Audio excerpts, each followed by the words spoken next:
Father, on the dress you see me put away.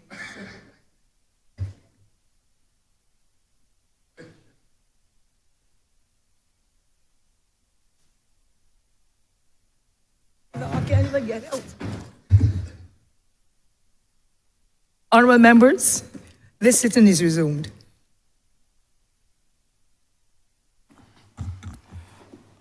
Madam Deputy Chair,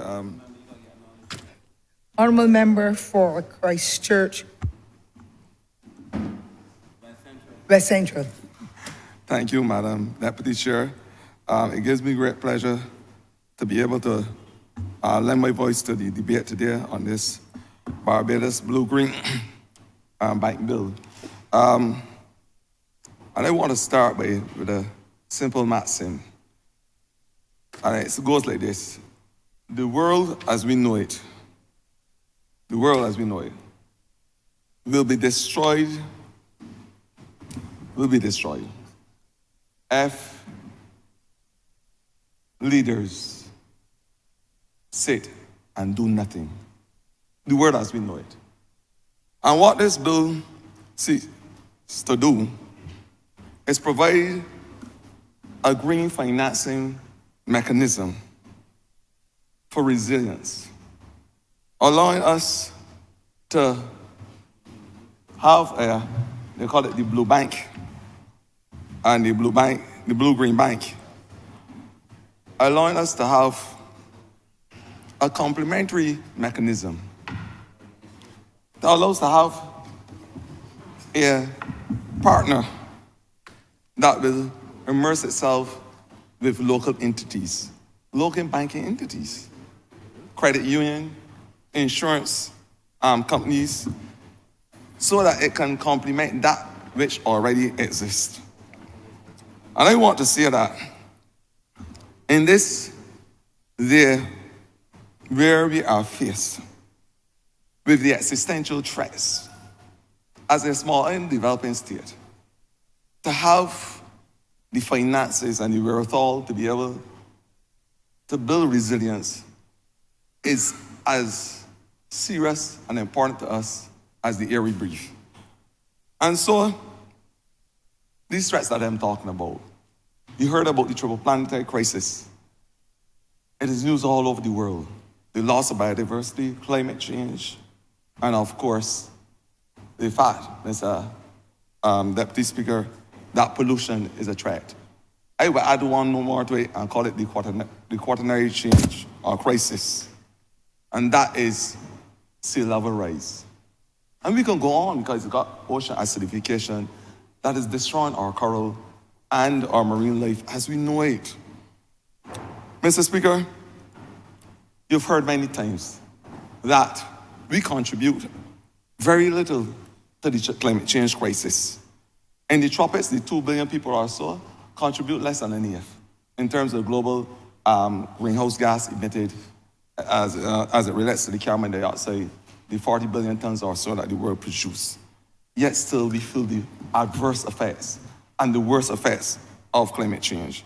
And so you would have heard a noble proposition by this country called the Bridgetown Initiative. By July this year, you would understand the concretization of the Bridgetown Initiative 3.0, because we understand how to have new improvements on something that will basically save our financial way of life. Mr. Speaker, sir, Madam Deputy Speaker, it is all part of ensuring that we have the sustainable development. And when we are talking about the sustainable development goals, the most adaptive project probably in the world is the Bridgetown as the Roof to Reach program. A program that seeks to look at resilience from every drop of water in our roof, and then it traces it in a way that is sustainable to the reefs, so we can replenish that which is an important part of our blue carbon sink. Very important. Then you look at the roofing network, resilience as it relates to how we harvest water at the household level. It has a domesticated aspect to it recognizing, of course, that females form an integral part of the culinary build-out of this country. These are important parts of the conversation. That's why he said it is the most holistic adaptive project ever in the world. And I want to say that when we come and conceptualize something as the Bridgetown Initiative, a financial disruption of the normal financial architecture, which would allow big multilateral banks and other institutions to lend us financing at concessionary rates.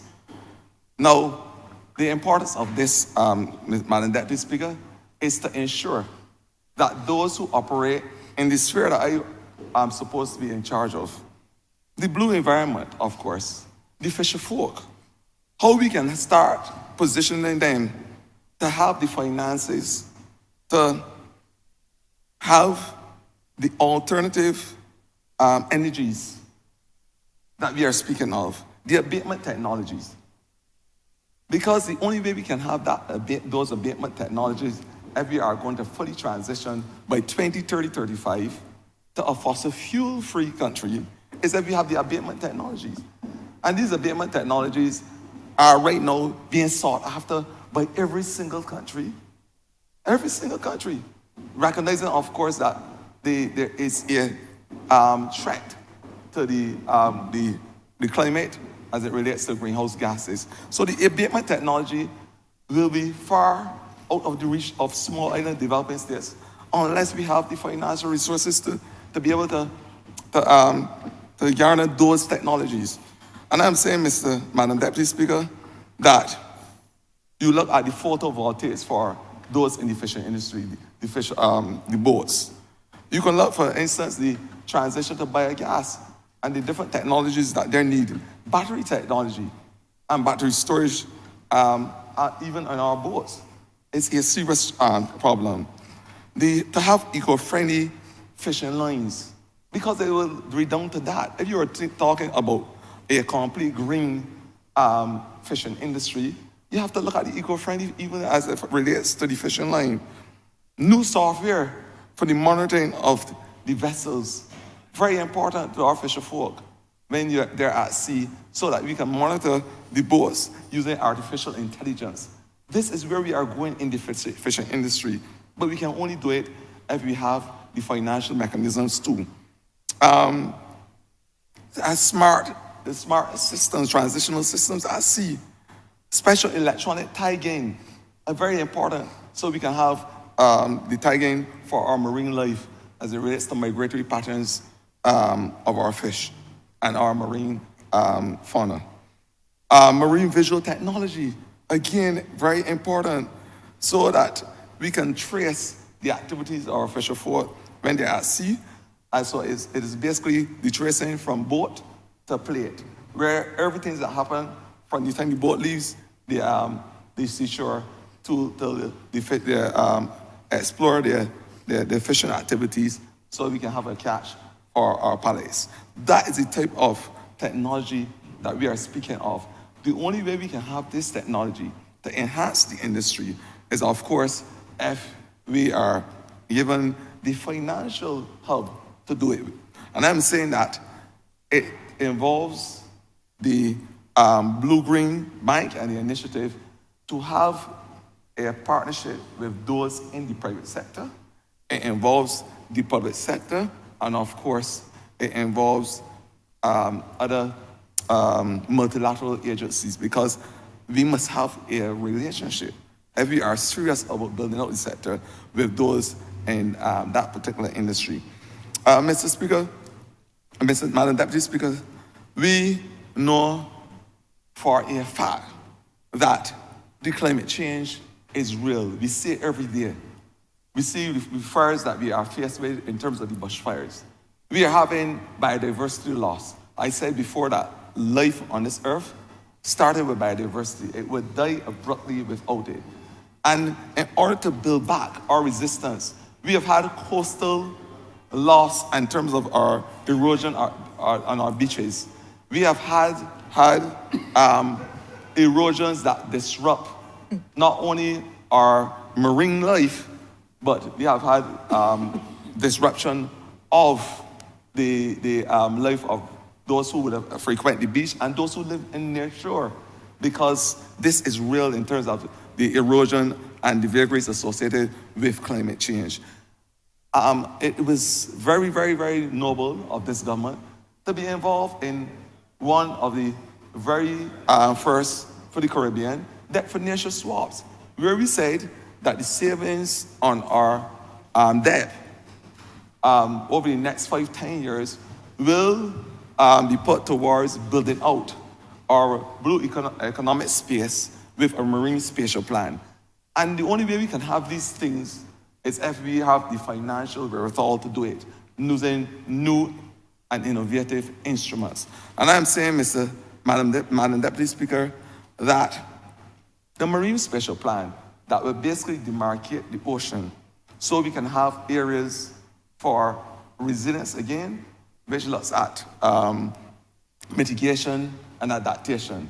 You've heard already about the breakwaters in the sea to stop the adverse thrust, which will eventually disrupt our ocean and our ocean space. You've heard about the revetment, which aligns itself at the borders of the ocean shores, and so that you won't have the erosion of the beaches. We've heard a lot about groins and how they are able to improve the ability to resist those thrusts of waves. Those are the things that we have heard in terms of the resilience. There are other areas for marine management. And those marine managed areas will obviously protect the biodiversity. It will protect those species that we need to protect so we can ensure that the fishing industry is sustained. We've heard about the marine spatial plan being used for advancement of biodiversity. And we have had the conversation with the biodiversity even beyond our national jurisdiction as part of ensuring that there's preservation of biodiversity, even for those areas that we may not see as part of our EEZ. These are important conversations that we are having now. You know that the ocean is now being looked at as an energy resource. And so those areas, again, must be demarcated with a proper marine spatial plan so that the energy resource of the ocean could be fully utilized. Madam Deputy Chair, these are important dimensions if we are serious about the blue economy. You would have seen the work done on all the fish markets. You would have heard the former minister of the blue economy, the member of parliament for St. Michael South, spoke about the sanitary conditions that he brought to the market and the fact that the fisher folk now have a forum that they could do their business, whether internationally or locally. These are the things we are speaking about. The fact that fisher folk can have access to water in a conservative way, that there's no photovoltaic that is used as an alternative to the fossil fuel. These are the things that we have allowed this country to walk with us in a journey to fully transition away from the fossil fuel. At the same time, we understand full well that the world is faced with depletion of what they call natural resources. So therefore, the abatement technologies that one would expect may be forthcoming may not be as forthcoming as we think because of these vagaries. I am saying, Madam Deputy Chair, that we have to now come with the new innovative finance technologies. We have to be able to disrupt that which was the norm as it relates to the architecture. And I am saying, Madam Deputy Speaker, in my short intervention, that I fully support the Barbados Blue-Green Bank bill, and I look forward to having it redound to the benefit of all Barbadians, especially those who are looking to transition away from the fossil fuel and allow us to have a clean and green environment in the not too distant future. Thank you, Mr. Dunn.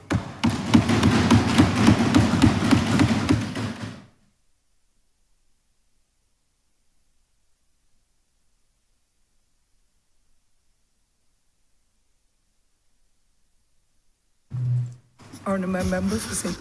Philip South.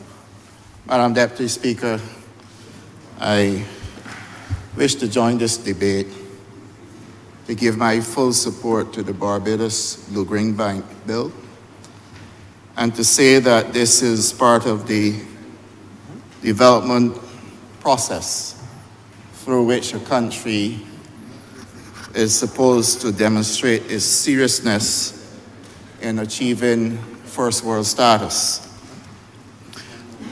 Madam Deputy Speaker, I've said before in this Parliament that I'm sometimes confused as to where the interests of politicians who feel that their only agenda is to criticize the government and policies that are redound to the benefit of their own people. Now, I've heard severe criticism over and over in the name of opposition politics to development policies in this country that they, the critics, know that they themselves can do no better and will be in no position to reverse what is being done. And that to seek to convey the impression to the public of Barbados, first and foremost, that what is being done is being treated to by a government, a responsible government, that has been able to adjust to what is taking place globally as far as climate is concerned, and indeed leading the way in climate advocacy, that we can still find a situation where negativity wants to be or is the order of the day in response to what ought to be a complementary presentation on where we are in terms of our development and what we are hoping to do for the people of Barbados. Madam Deputy Speaker, what is at stake here is not political office. Let me make that clear. What is at stake here is not whether or not any member is going to regain his or her seat to this honourable chamber. What is at stake here, Madam Deputy Chief Speaker, is how do we respond to the challenges that our business people face in this country as it relates to climate. And if we want to be responsible enough to give them the assurance that as they repose their trust and confidence in us, to put us in this honourable chamber to look after the affairs of this country, that we ought to do so collectively when it comes to matters of their developmental interests, Madam Deputy Speaker. And therefore, I want to put on record that whilst we are here wasting time criticizing serious matters that are taking place with things that we cannot change, Madam Deputy Speaker, we can't change climate. We cannot do anything about it. And therefore, the debate is one that is so serious that we ought to learn, research, participate, or do whatever it takes to be able to follow where the world is going as it relates to climate change. And Madam Deputy Speaker, last year in June, 29th of June last year, I attended an FAO conference in Rome. And at that conference, Madam Deputy Speaker, we had a packed room with people from all over the world speaking to what climate is doing to their countries. Agriculture ministers who expressed severe concern about what is taking place in their country, Madam Deputy Speaker. And I am happy to report to you that at that meeting, you know who they wanted to hear most on this issue? They wanted to hear from CARICOM, small island developing states, to find out what it is, first of all, that is affecting us, how we are adapting to what is upon us now, and to look at how we can build resilience within the region. And Madam Deputy Speaker, from within CARICOM, I happen to be the one chosen to make the presentation on behalf of the region. This presentation looked at how we can put resilience in place for the least developed countries in the region, And of course, the one landlocked developing country or one landlocked country that sits close to us, which is Haiti. And Madam Deputy Speaker, I was proud to be part of a conversation that was led to help us to understand where we are in terms of what climate is doing to agriculture. We have lived a life where we talk about open field agriculture, we talk about rain, we talk about production being down, we talk about all the things that are going wrong, Madam Deputy Speaker, and at no point in time did anyone look to see what is the root cause of the problem. We continue to compare agriculture today to agriculture in the past, where we had sugar as king, and what we then produced were rotation crops, intercropping with yams and potatoes, etc., at a time when the country relied purely on rainfall. And on those large plantations, then there were wells where water was extracted from those wells to assist those large farms. Agriculture today now has transitioned to the point you don't have all large plantation owners on farms, Madam Deputy Speaker. We now have a small country, farmers that is farmers that are without water. They don't have wells on their plantations. And therefore, those farmers will not survive unless they have access to water. Many times you will see reports within the press where the farmers are complaining about their access to water. And I believe that in order for us to be able to address these matters, it would take funding. And that funding cannot come from just government alone. This has to be an approach across the region where governments of the CARICOM member states are willing to participate. In order for us to be able to achieve this, it therefore means that member states must commit to the development of climate funding that would allow for farming to survive and to thrive under these difficult conditions. Now, Madam Deputy Speaker, I believe this initiative provides a chance for the traditional banking institutions who will not normally participate in funding agriculture simply because of the major risks they see involved, and then equally with the major risks that pertains to lack of insurance in agriculture. To that end, Madam Deputy Speaker, we have to look at creative means, and we have to look at means outside of regular institutions to be able to support agriculture. And therefore, I believe that the Barbados Blue-Green Bank is that institution that will provide an opportunity now to take away some of the risks from the larger untraditional financial institutions and to give a cheaper or low rate of funding to farmers to be able to participate.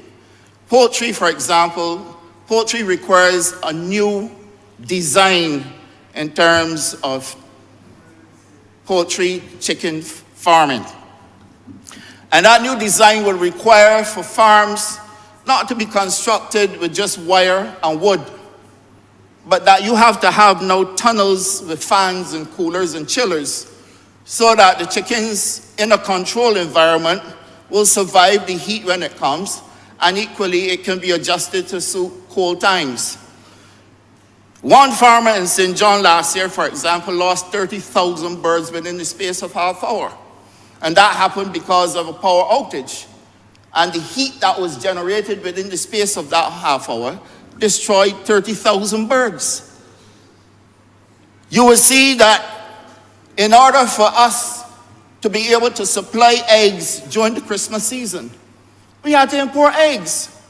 And we had to do so because at that time, one of the tunnels that had the layers also shut down. And we lost the production of eggs, and we had to look to an outside source. Madam Deputy Speaker, if this is a global thing, then it means then that all of those countries who are impacted by climate would at some point in time have the same risk that we went through when we were facing the challenges in last year's heat condition. Madam Deputy Speaker, it means that for us to adapt, we must be able to build resilience in order for our farmers to proceed. Our dairy farmers, for example, milk production was down. It was not down because of the Minister of Agriculture, as some people will want to make you believe. It was down because of climate, because of the heat. So the milking cows weren't producing the milk because of the stress from the heat. The same thing goes for sweet potatoes. The same thing goes for yams. When outside is hot, and I've said before, climate change will result in more diseases, more insects. If you have prolonged heat, it's gonna give you more diseases, more insects. If you have prolonged rain, you have flooding, and you're gonna get crop loss. Therefore, sweet potatoes for a long while have been impacted by climate. But you find that last year, and this year as well, they are having challenges with yield because of the excess heat that is taking place. Now, sweet potato is not a crop that likes a lot of water, but it certainly cannot withstand excess heat. And therefore, it was for the farmers then to be able to adjust with clean planting material in order to combat what is taking place and get more climate tolerant, drought resistant planting material, which is why we are developing the plant tissue culture lab in Barbados in order to be able to produce that clean planting material for farmers. And therefore, I say, Madam Deputy Speaker, that if we believe that this government can fund all of what is required in order for farmers to have an opportunity to participate, then we are fooling ourselves. And equally, if we want to do this and do not bring the private sector along, we put ourselves in a position where we then put agriculture at severe risk, because you find that more people will exit than those who will enter. And as soon as you start to get people to exit, then the burden falls straight back to the government in order for us to provide food security. And so, Madam Deputy Speaker, I welcome this Barbados Blue-Green Bank Bill simply because it provides an opportunity now for funding outside of the traditional lending systems that we have, but also it gives an opportunity for government to be able to get the private sector to participate in a space where there are better guarantees, lower interest rate, and opportunities to build out agri-food systems that are made for the conditions that we are in today. Madam Deputy Speaker, I want to just make one small correction about Haiti. Indeed, it wasn't Haiti we were referring to when we referred to the landlocked countries. And I want to place on record that correction. But Madam Deputy Speaker, the problem with small island developing states and landlocked countries will not change because of a small error. The responsibility on all of us, and certainly where the international financial institutions are going, you will be amazed to know that in as much as they are spending billions on climate change, only 18% of global financial cash flows go to agriculture for climate change. And this has to be a very serious problem, one that should frighten all of us. And my position on it when I made my presentation is that out of global financial cash flows for climate, we need to put a minimum of 40% if you're going to achieve a sustainable development goal too. And I'm saying this because, first of all, we are behind.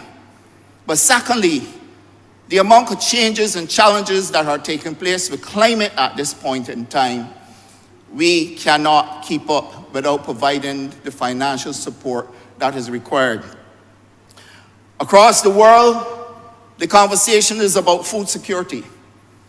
How do we protect people from hunger? How do we prevent malnutrition? How do we give people safe, healthy food, and of course, food sovereignty? None of this can be achieved, Madam Deputy Speaker, without funding. And for us to make believe that a blue-green bank being established in Barbados will be used in such a manner as to squander or waste money is to tell me that we have yet in this country people who do not know what is taking place with climate.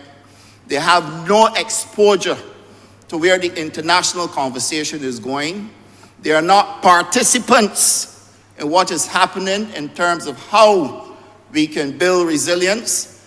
And I have to say that if we don't be careful, I think Barbados, well, not Barbadians, but some Barbadians can easily find themselves being misled with conversations that are grounded only in political or one's political agenda to make people feel that anything that this government is doing is wrong. A government that took us from the brink of currency devaluation, reversed 23 downgrades, took sewage off the street, brought more garbage collection vehicles, took us through COVID, without losing the amount of lives that I see other places had. Took us through COVID at a time when we didn't have any increase in crime during the COVID period with people breaking in people's houses or robbing people and things like that.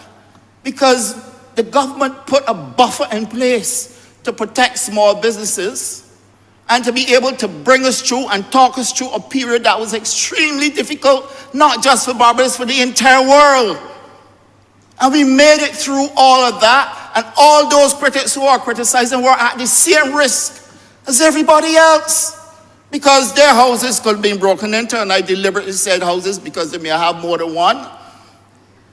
And equally, they could have been robbed in one of the 4 cars that they drive. So, Madam Deputy Speaker, I'm not speaking specifically about the opposition leader because he's looking at me as if he's amused about something. I'm speaking specifically about those who do not want to see this government do well. And they're doing so because of their own agenda. And I'm not going to get into anything about George Street because I have a cordial relationship with the opposition leader, unless he has changed that. But at the end of the day, wrong is wrong.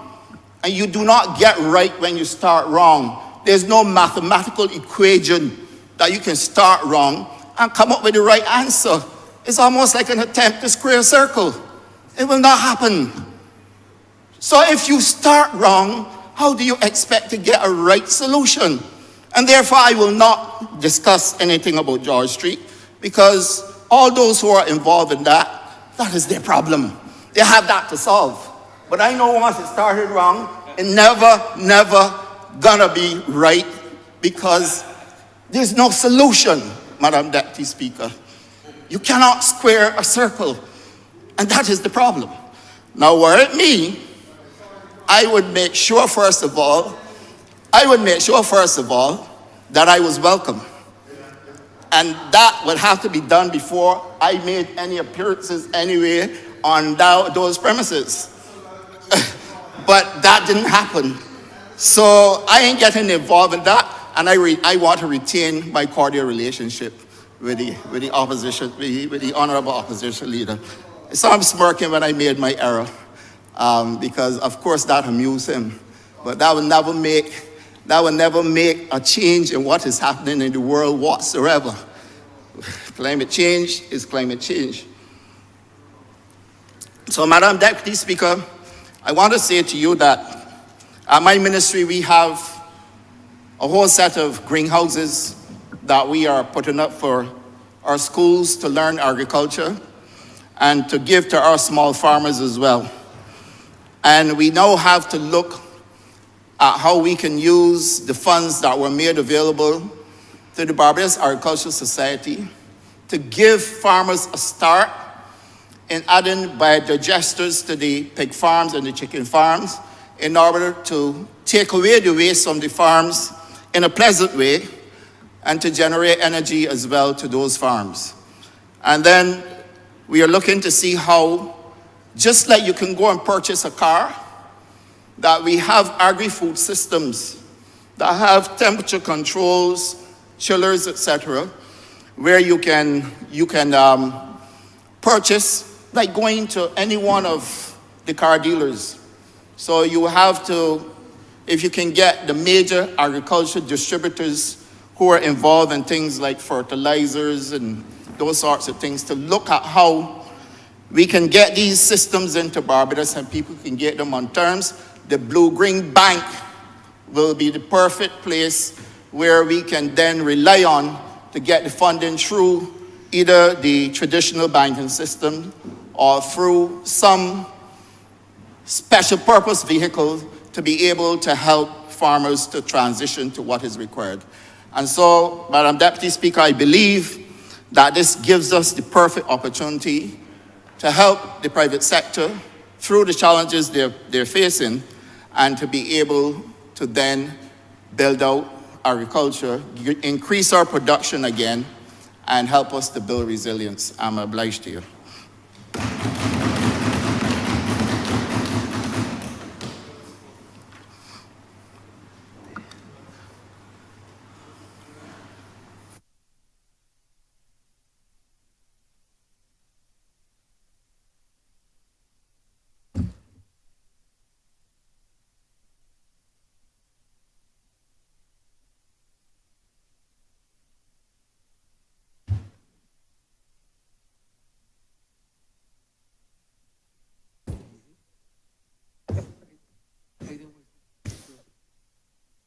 I don't waste any close.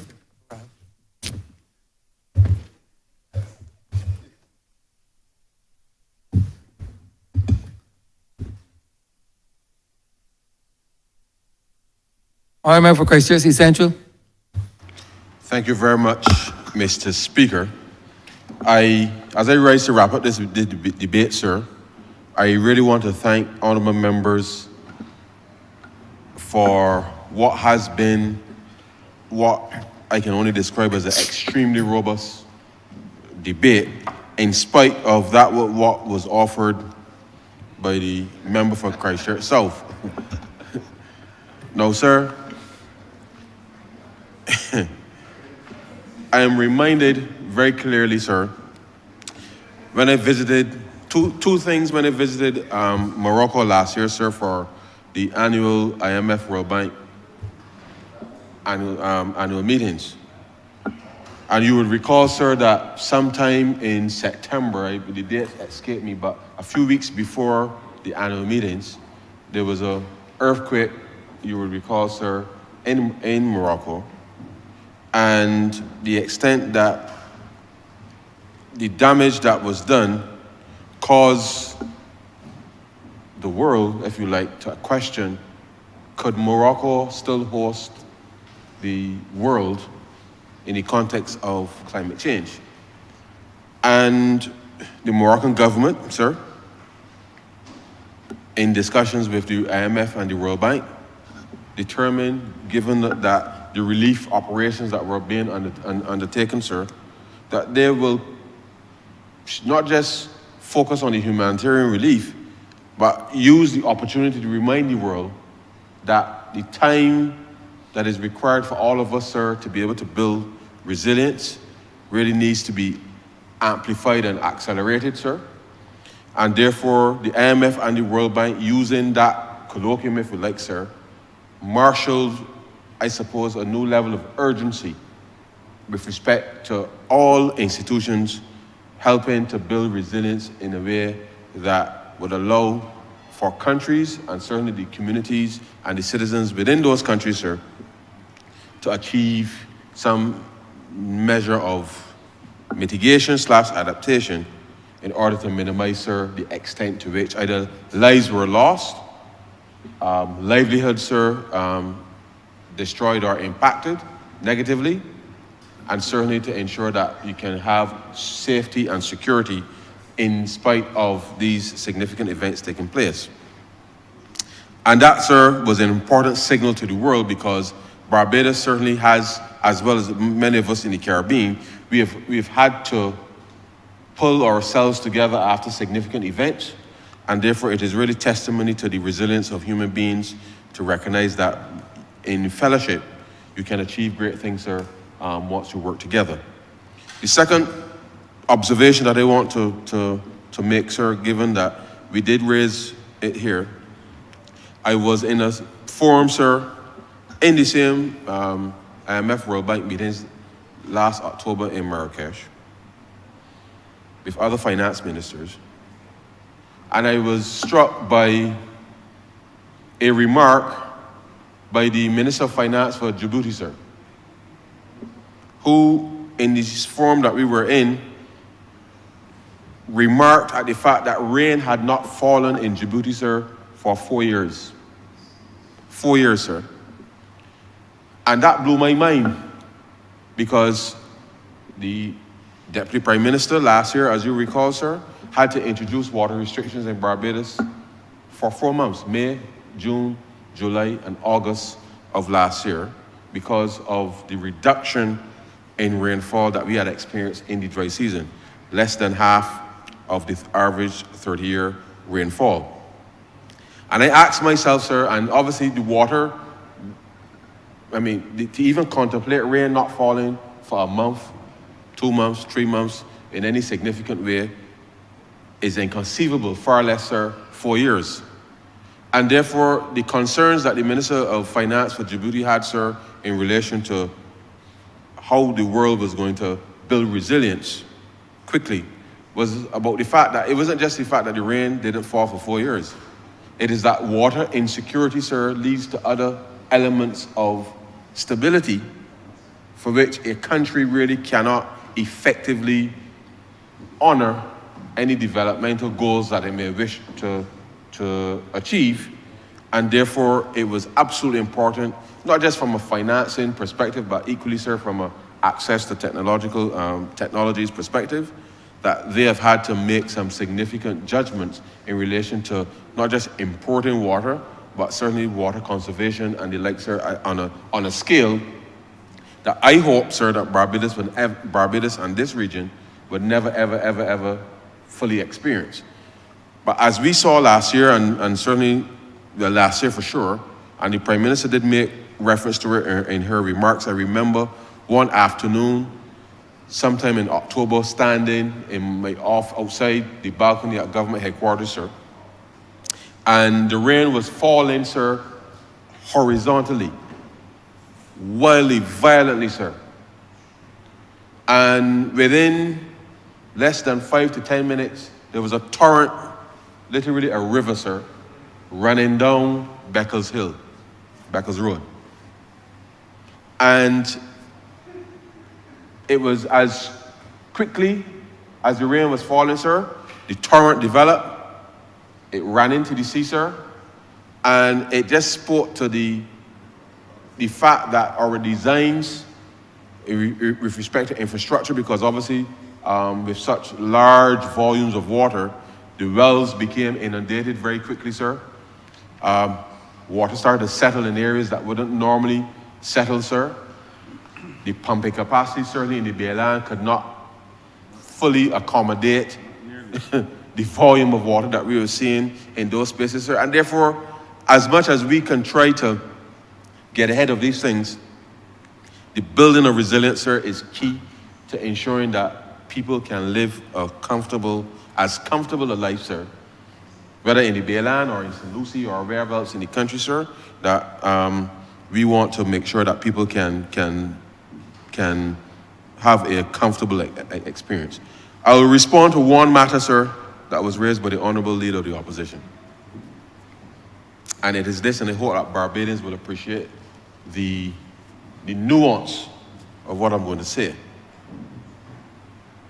The Honourable Leader of the Opposition indicated that the government was spending money in what I could only describe as a way that is biased or partisan or some interpretation of that was meant to be conveyed as if it's in the negative. Now, lest he forget, the people of this country, sir, or the people of this country on 2 occasions voted comprehensively to elect the Barbados Labour Party to administer the affairs of this country. And I know that in his contemplation, the way that his side would normally look at things, the reality is that in the past, we all know, sir, that governments made decisions squarely in relation to the seats for which their members were elected. But since 2018, in case he's forgotten, this government has had all of the seats in the country. And therefore, whether it's St. Lucie, St. Philip, St. John, St. Peter, any part of the country, sir, spending has taken place across the length and breadth of this country. And therefore, to suggest that if you spend money in St. Lucie, or you spend money in St. Michael, sir, or you spend money in St. Philip, or any other part of this country, is partisan or biased or anything, sir, I take umbrage to that.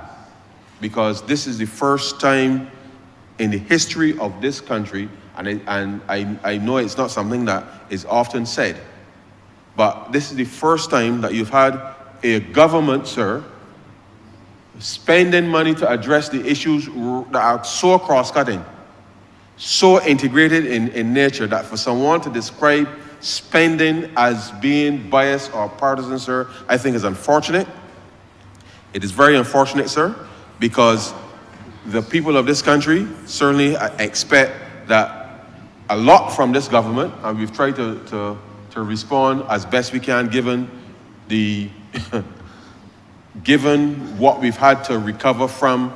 And the honourable member fully knows, he knows in his heart, sir, he knows in his heart, and he cannot contain himself. He knows deep down to the sole of his feet. He knows, sir. He knows the state that his party left this country in. He knows that. And therefore, each dollar that was spent to repair the trust between government, this is not about BLP now, you know, sir. It's about government and the people. That this government has worked hard to ensure that we deliver on the things that matter to people. And therefore, that characterization that the spending is partisan, I know that he may feel that somehow or the other, and I must admit, sir, that the idea of questioning money that is being spent in your constituency as being something negative, I find extraordinary, but he's found himself in a strange place these days, and I understand that he has to make certain soundings. But I think that all in all, the public will get a different sense that the government has been responding to the challenges that we've been confronted with, and that our execution in relation to spending is not partisan. It is the government spending money to ensure that the range of issues that need to be addressed across this country is done in as even-handed a way as possible, given the fiscal circumstances, sir, that we find ourselves in. But, sir, I am not going to detain the House much longer. There are just a couple of amendments to be made in committee, sir, and therefore I want again, sir, to indicate to the public that the establishment of the Barbados Blue-Green Bank is going to be a critical intervention helping this country, this region, sir, to be able to achieve climate resilience, because we will be able to work, I think, much more nimbly and collaboratively with other financial institutions. And therefore, members have articulated a number of areas within which we would love to see Barbadians individually or businesses or some of our public sector institutions create the necessary proposals to be able to help the bank to be able to make decisions in order to get the projects implemented, so that year by year by year by year, sir, we're able to see that whilst there may be challenges coming our way, that we've been able to achieve the results that we know that we can achieve, because we've taken concrete steps, sir, with respect to being able to find those solutions, finance those solutions, and have those solutions implemented. And so, sir, with those few words, I will beg to move, sir, that this bill be read a second time. Question is that the bill be read a second time. All those honourable members in favor, please say aye.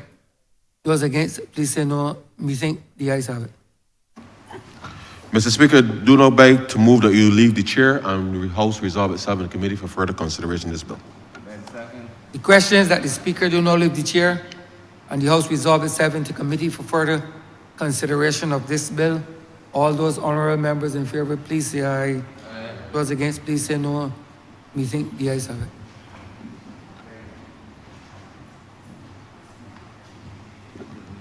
Yeah. Delete and delete, yeah.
Permission.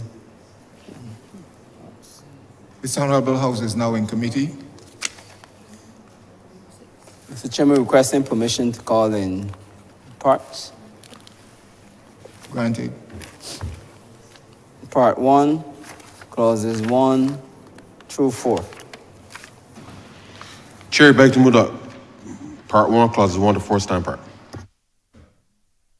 The question is that Part 1, clauses 1 to 4 stand part. All honourable members in favour, say aye. Honourable members against, we say no. He thinks the ayes have it. Part 2, clauses 5 to 19. Chair, beg to move that part 2, clauses 5 to 19 stand part. The question is that Part 2, clauses 5 to 19 stand part. All honourable members in favour, say aye. Honourable members against, we say no. Thinks the ayes have it. Part 3, clauses 20 to 30. Chair, in this section, I beg to move an amendment to clause 28.1, where it would delete the original clause 28.1 and replace it with the following. Subject to this section, the initial authorized share capital of the bank shall be $100 million.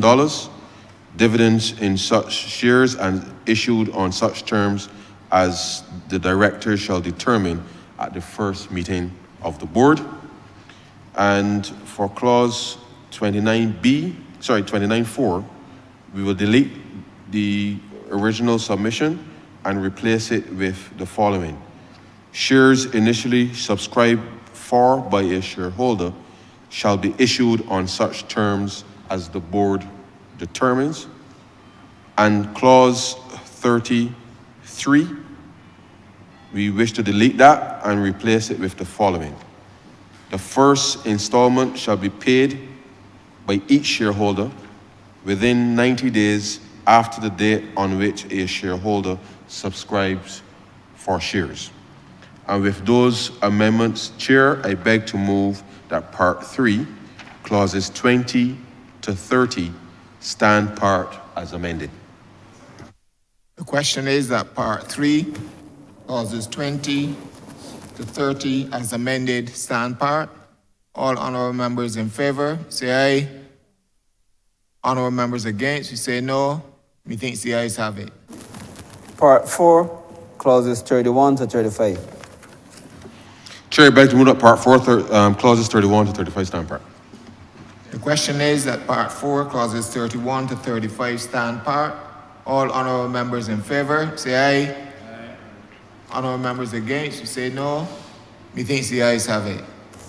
Part 5, clauses 36 to 38. Chair, I beg to move that Part 5, clauses 36 to 38 stand part. The question is that Part 5, clauses 36 to 38 stand part. All honourable members in favour, say aye. Honourable members against, you say no. Methinks the ayes have it. Part 5, clauses 36 to 38. Now we just do? Schedule. Chair, I beg to move that the schedule be the schedule to the bill.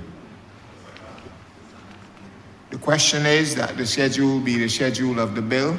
All honourable members in favour, say aye. Aye. Honourable members against, say no. Methinks the ayes have it. Report. Chair, I beg to move that you do no report to His Honour the Speaker the passing of one bill in committee with amendments.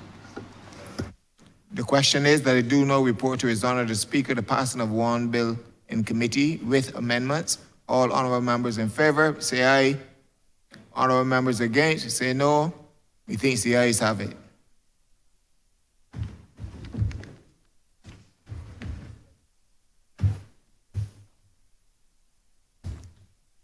Chairman of committees has reported the passing of one bill in committee with amendments. Honourable for Christchurch East Central. Mr. Speaker, I beg to move that this bill be read a third time. Question is that this bill read a third time. All those honourable members in favour, please say aye. Those against, please say no. We think the ayes have it. Mr. Speaker, I beg to move that this bill be now passed and cited as the Barbados Blue-Green Bank Act 2024. The question is that this bill be passed and so cited.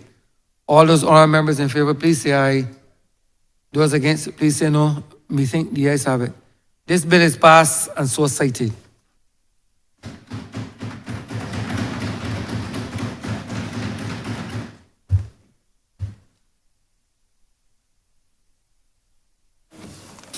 Order number 9, sir.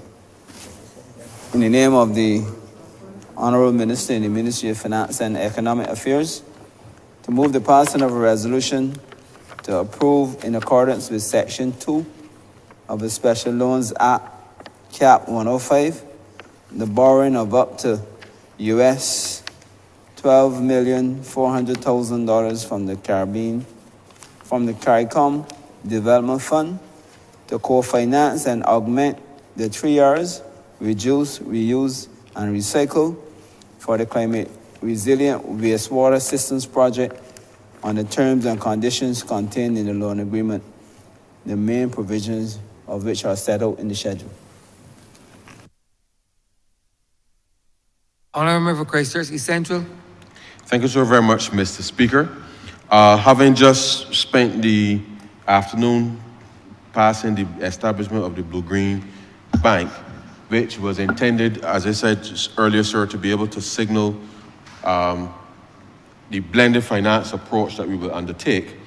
This specific loan agreement here, sir, as I mentioned then, is to facilitate the co-financing in relation to, on the one hand, sir, the $40 million that we receive in grant funding from the Green Climate Fund for the upgrade of the Bridgetown sewage plant to a tertiary facility, sir. And therefore, this co-financing agreement, which is being provided by the CARICOM Development Fund And for those persons who may not be aware, this is not the CDB, sir. There is a specific entity which has been established by CARICOM, the CDF, which is intended to ensure that it minimizes the disparity, sir, between more developed countries in the region and less developed countries in the region. And therefore, we reached out to the CDF to be able to provide this co-financing arrangement with the CARICOM, with the GCF, in order to do this. I reminded the chamber earlier that when we came to office, one of the processing units of the Bridgetown plant was not operational. And you recall, sir, the growth of the pumpkins and everything else that was in there, which was not what it was designed for. And therefore, as part of how there was a lot of focus on the South Coast, sir, this particular element is related to focus on Bridgetown in order to ensure that we can help better manage our water resources. Now, sir, the sum being asked here to be borrowed is $12.4 million US. The term of the loan is 12 years, sir. There's a 2-year grace period on principal, and which means obviously you're repaying over a 10-year period, sir. And the interest rate is fixed, sir, at 3% per annum, and the frequency of payment, sir, is quarterly. Now, as the resolution says, sir, this is to provide the co-financing in that arrangement, and therefore, much like what we have been talking about this afternoon, this is what the government has been doing in practice in order to ensure that we improve the livelihoods of Barbadians, and to recognize that when we make these investments in our infrastructure, sir, that from time to time we have to make sure that where there are upgrades and repairs to be done, that the financing of that is done in the most cost-efficient manner. Now, just very quickly, just for the benefit of the public, sir, and to indicate, let me 1 second, sir, because it is important for the public to understand and appreciate what exactly is happening here. So whilst we are upgrading the plant, sir, to a tertiary level facility, part of the work here, sir, specifically is to construct the installation of 9 kilometers, sir, of pipeline to transport the treated wastewater to the lands at Waterford and the Lears Plantation, sir, which, as you know, the Honourable member for St. Philip South has been unlocking areas with respect to enhancing agriculture production within that space to ensure that there's a dedicated source of water for that, as well as 0.65 kilometers of pipe to replace the sewage force main from the River Road lift station to the Bridgetown sewage plant, as well, sir, as the installation of a 1 megawatt solar PV system, including site preparation, sir, at the Bell Plantation. So these specific set of funds are dedicated with respect to being able to finance those specific things. One of the other components that's being done as part of the overall project, because the GCF grant money, sir, is dealing with the upgrade of the plant itself. This money is to move the water from the plant, sir, to where we will be able to reuse it. As I mentioned earlier, sir, CAF is working on the development of a potable water and sanitation master plan financed by them, sir. And therefore, sir, yet another example of how the government has been working collaboratively, as I say, sir, to scale up and to leverage. Now, just as I mentioned earlier, sir, all told is just about $100 million that is being invested in the upgrade of the Bridgetown plant. If we had to go and borrow $100 million, sir, on the open market, because this is a commercial exercise, then you'll be looking at costings in well excess of 5 to 6% for sure. And therefore, this approach with the grant, and grant means, sir, that you don't have to pay back the money, so the interest rate is 0, and you don't have to pay, of $40 million US. This is $12 million US, what we are paying 3% for, and therefore this is a small component of the overall financing that we have to repay. And so therefore, sir, I believe that this is a good deal, certainly for the country. And therefore, when we were discussing all afternoon, the Blue-Green Bank is intended to ensure that as far as possible, these types of blended arrangements can be put in place in order to ensure that the country's development trajectory can be sustained in a way, recognizing that obviously there's climate vulnerability in relation to it. So our ability to reuse our water, and this is something that we have to ensure that Barbadians fully appreciate and understand. This is not something to make sport about, sir, because if we ever get to a stage, sir, where the rain has not fallen for 4 years, then you know, sir, there'll be pandemonium about here. And therefore, the government is taking steps to ensure that our ability to better manage all of our water resources, sir, comes with not allowing water just to flow into the sea as it is doing right now, but we're able then to make sure that from a sustainability perspective, that we are making the right kind of investment in a cost-efficient manner in order to help us to be able to do that. So, sir, this is a very important piece of how the government has been using sustainable financing arrangements to be able to help Barbados continue on its development trajectory. And therefore, this resolution before this honourable chamber, sir, is just for us to be able to enter into the loan agreement with the CARICOM Development Fund to be able to execute this very important work, which I know, sir, will help a number of farmers within the urban corridor to be able to have better access to water, which will enhance our agricultural production across a number of areas, sir, enhancing our food security, and therefore being able to help to contain, sir, some of the issues with respect to whether imports or the cost of living to some degree, sir, in relation to being able to get this done. And so, sir, with those very, very, very few words, I beg to move, sir, that this resolution do now pass. Honourable Vice Chair, South. I'm obliged to, Your Honor. This has been an extremely interesting day in the life of this Parliament. Quite a remarkable day, really. And this is not any review intended for you, sir. But I think I'm entitled to say that we came to the business of this Parliament today and engaged in a matter of an amendment to the Criminal Law Procedure Act. And at the end of what I thought was a reasonably good and involved debate, the Honourable Attorney General said, well, he admits that what he did here today may not come into operation for a long time. Words to that effect. And he picked up his bags and left. Following on that, the Honourable Member for Christchurch East Central, I don't want to say that the member for Christchurch East Central concealed himself behind what must now be considered a useless debate. If you pass a law that you say is not going to have any use to anybody, the member for Christchurch East Central then passes or introduces a law to establish something called a Blue-Green Bank.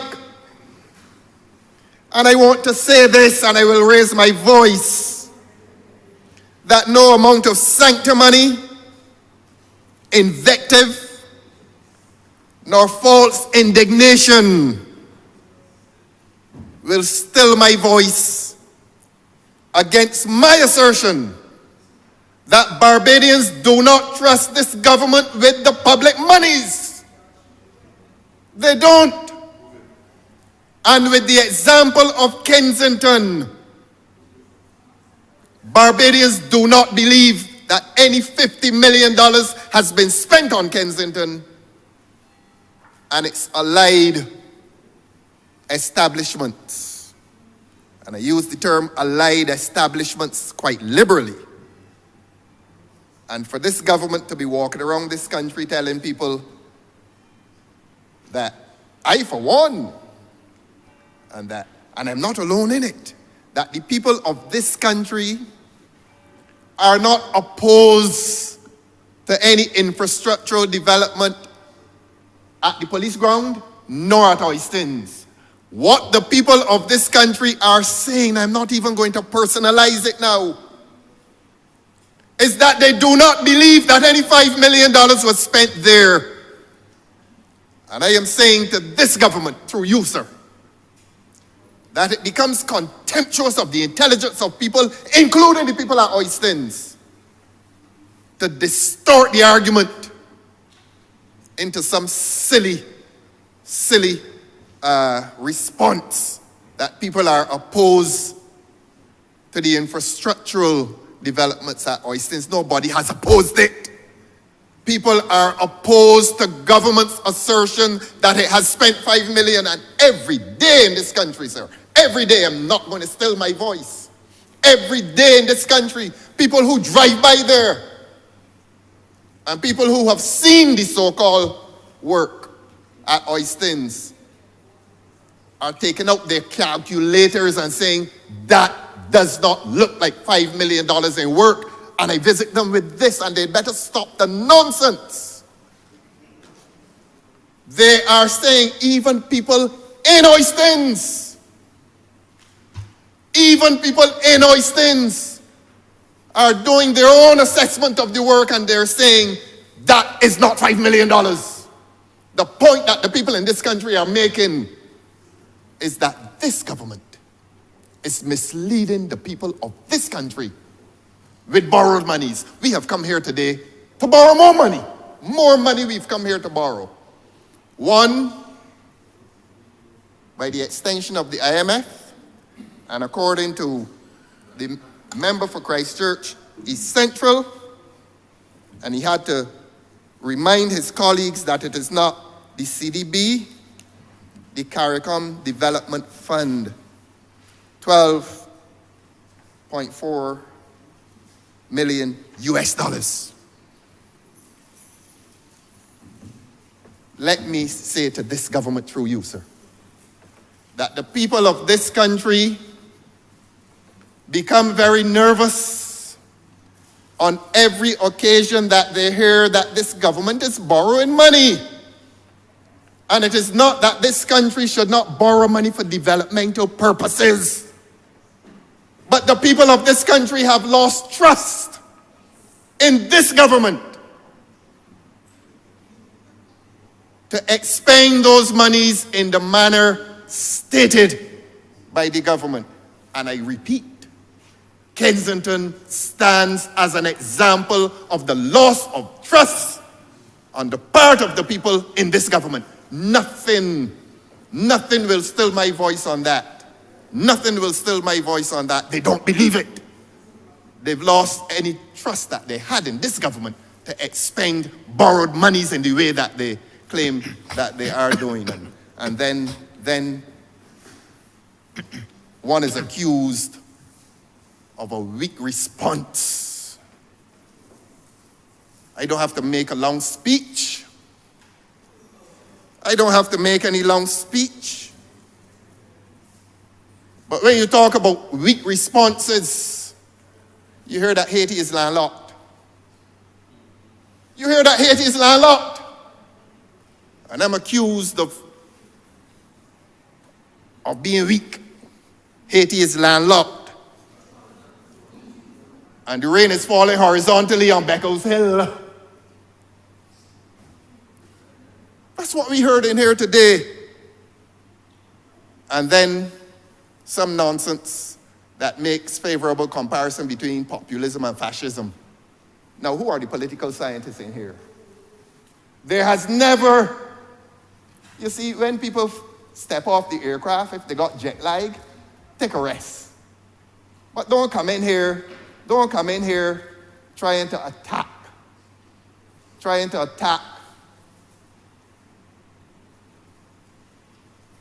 and trying to quote a deceased former prime minister and using terms like populism and fascism and making favorable comparison. I am not even going to reply to that.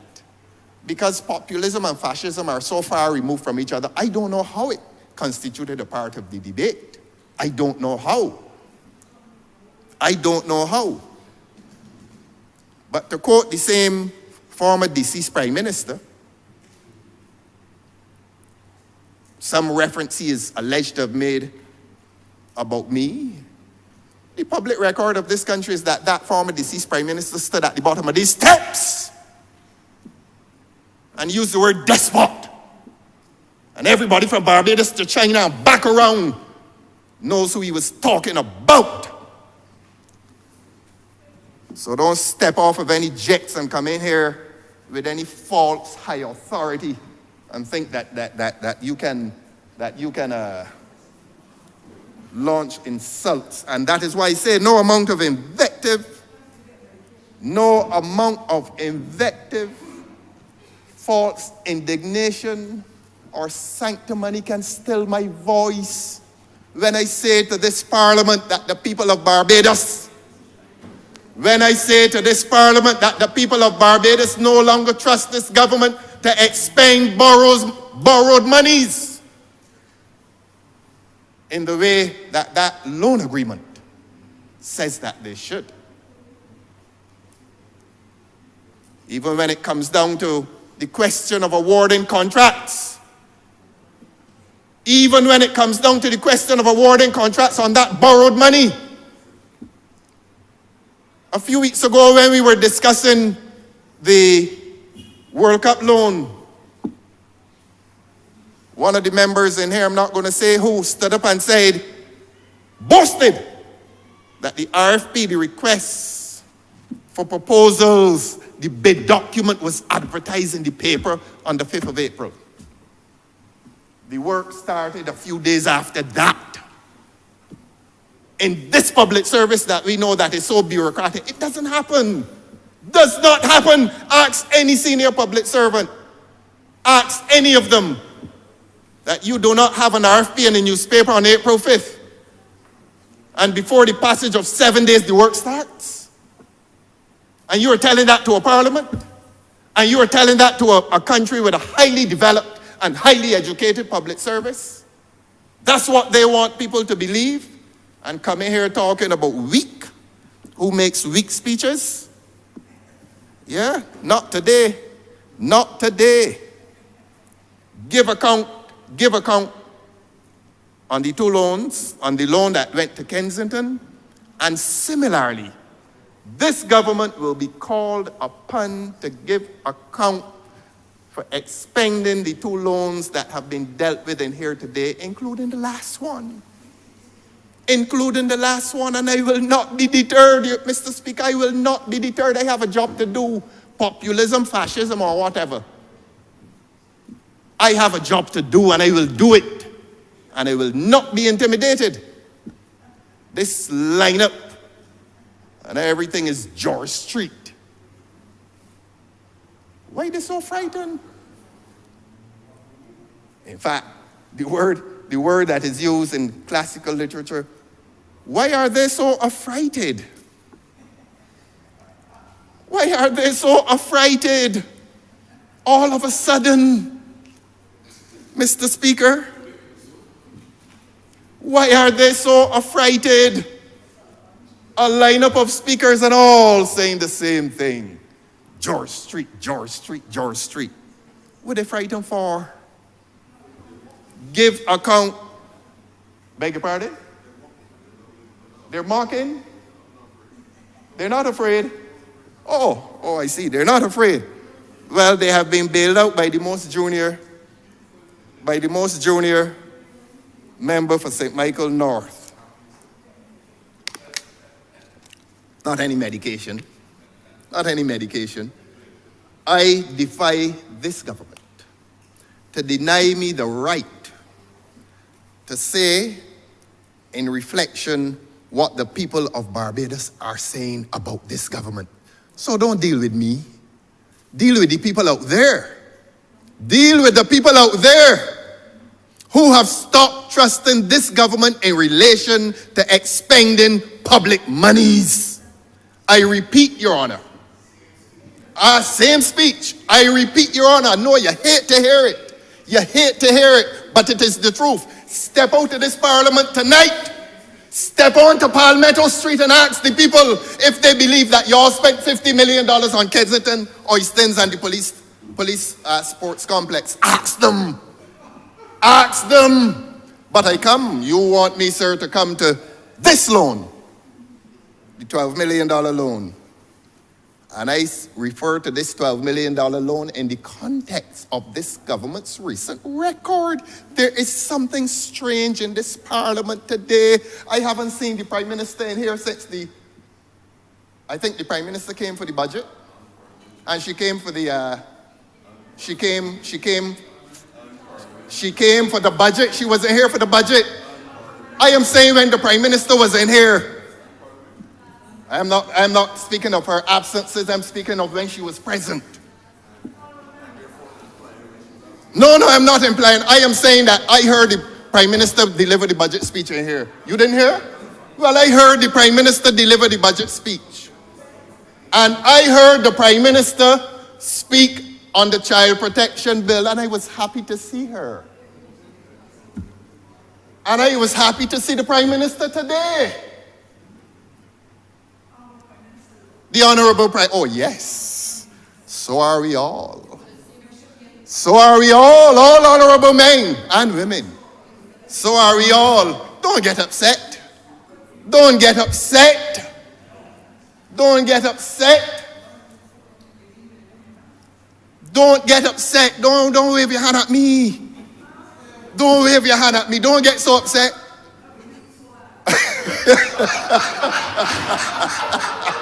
Don't get upset. Look, you know, Mr. Speaker, it now reaches the point. The Honourable Member for St. Thomas has gone on record as saying she's going to beat me bad.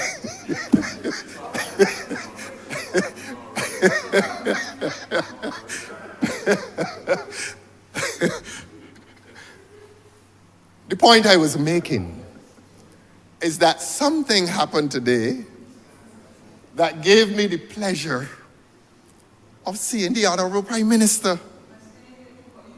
And I am sure Barbadians are very happy that we saw the Honourable Prime Minister. We can go home tonight and watch her on YouTube.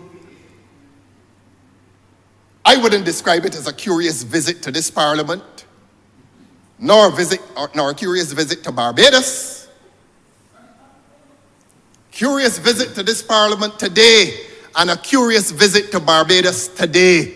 Because during the course of the Honourable Prime Minister's speech, I heard her say that she was in London giving some speech. So welcome back, Honourable Prime Minister. But somehow today, a visit to this place becomes extremely important.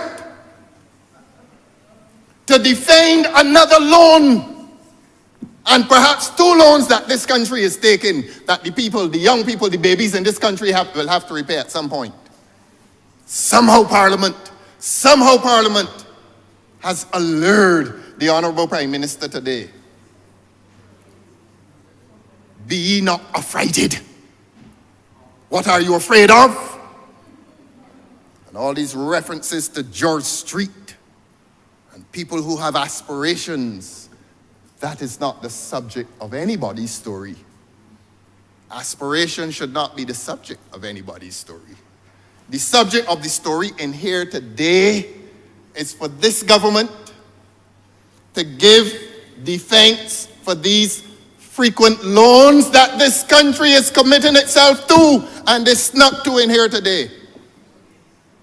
Snuck to in here today in the name of the Honourable Member for Christchurch East Central. Some time ago I spoke in here. I remember the exact date. And I say that that Honourable Member for Christchurch East Central will have a great burden. I'm not a prophet, but I knew you would have a great burden to come in here and to be doing the work on behalf of the government, to be lifting the heavy loads, to be the voice of Jacob when the hand of Esau is committing this country to heavy obligations in terms of loan repayments. But that's the voice of Jacob. And the hand of Esau is committing this country. Committing this country, I can bear it.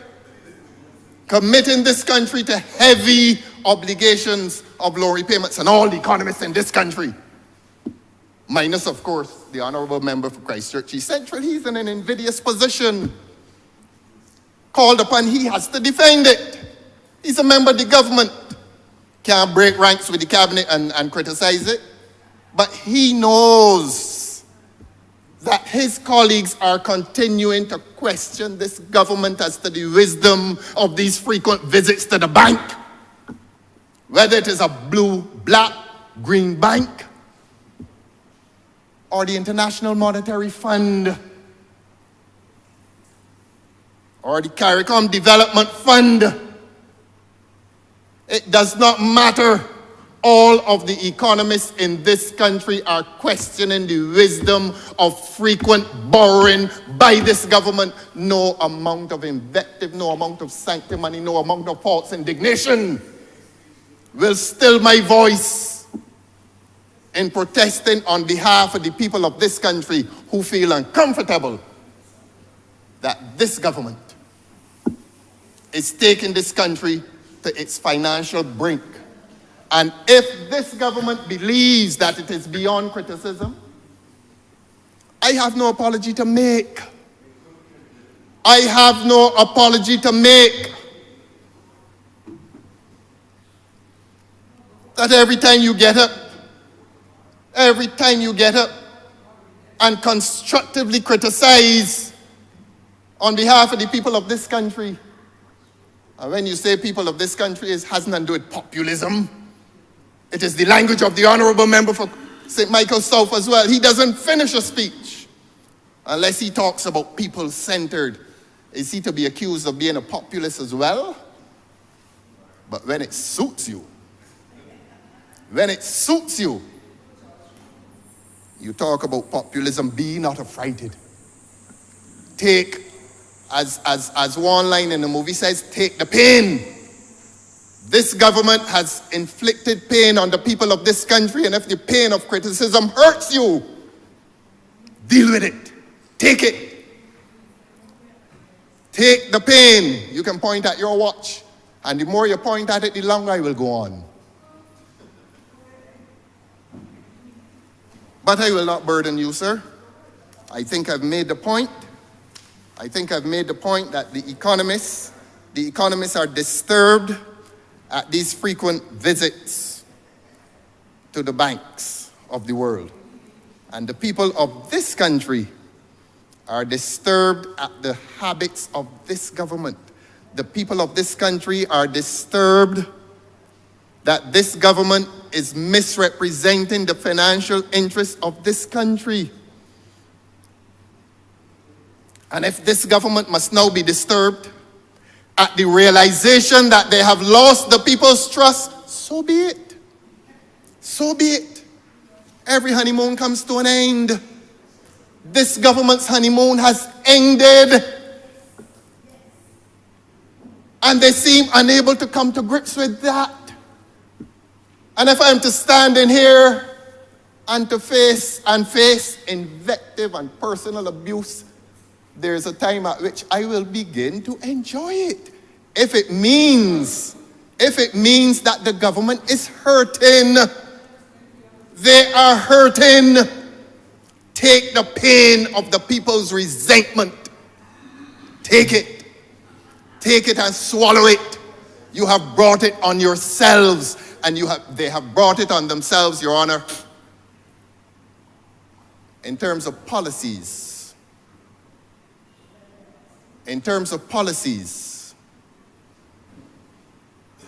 that are not in the interests of the people of this country.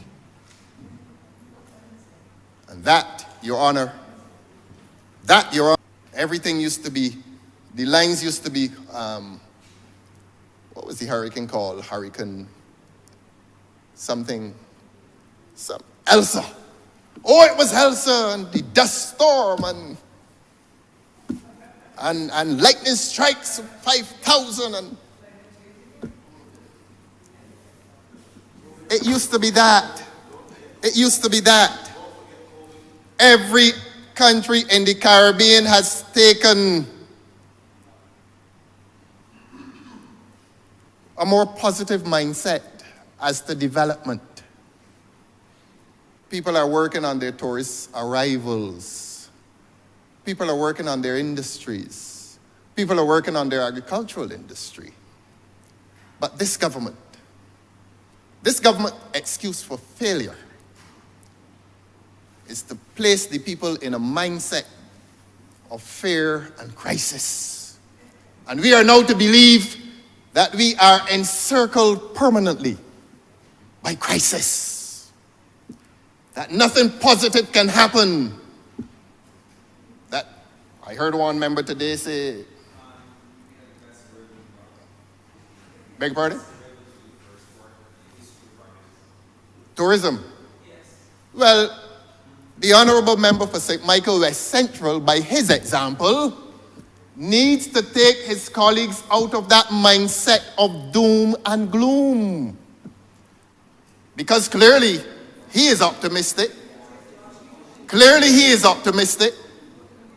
But the rest of the government of which he is a member, every narrative, every line, oh man. One man said today, I could, not outside, but an honourable member here said today, oh, there's a time that's going to come, we may not have water for 4 years. We may not have rain for 4 years. And he's telling the people of Barbados that. And we are supposed as a country to reside in that permanent mindset of fear and to characterize, y'all having a ball, to characterize parliamentary debate as akin to, I think, Chicken Little, and your sky is falling, and you're Donald Trump, and you don't believe in climate change. Everybody knows that climate change is there for the world to see. It's there. Climate change is there. It's a reality. It used to be, people became aware of it with the La Nina phenomenon and so on. It is there. Everybody knows it exists. But this government's approach to debate is to distort what you say and to say that we are against what is happening in Oistins. But they do that because they're contemptuous of people's intelligence. And they want to tell the people in Oistins that the representative is against the work, when everybody knows that is not true. That what is being said is that the monies, the work is welcome, but we do not believe the amounts. And the people in Oistins also say that. Go up there and ask some of the vendors now. Well, they're not going to say it openly, because this government has managed to cast people into cocoons of fear. People are afraid of this government. People are afraid of this government. There was a well up there that was being, water was being drawn off this week. You know, sir, even the well is painted red. Even the well is painted red, the mark of the beast.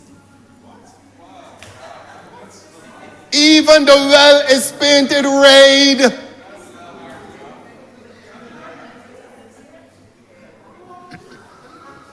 You know who is the beast? You know who is the beast?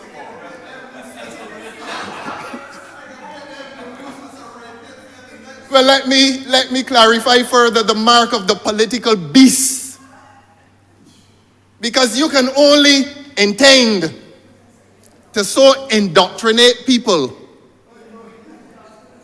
that you paint everything red and cast it into their faces, the mark of the political beast, if that satisfies the members on the other side. But this government is so contemptuous. This government is so contemptuous of the intelligence of people that they believe that they can distort every argument and that people will buy it.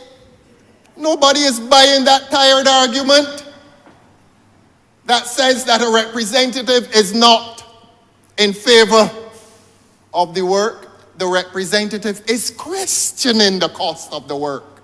And the people of Barbados are questioning the course of the work. Deal with it. Deal with the pain of distrust. They don't trust you. The trust has gone. Go into your individual constituencies. I know you can laugh when I say that. You don't know what I'm up to. Go into your individual constituencies and work on your own popularity and your own prospects. And stop walking about Barbados believing that because you have the title cabinet member behind your name, that makes you safe. You are not you are not in waters of political safety. Trust me on that one. Do like certain people among you. Do like certain people among you who insist that they don't like to travel so often because they want to knock on doors on weekends. Do like them. Do like them. And stop believing the propaganda that you were brought to a place of political safety by one person. You were not brought to any political safety by one person.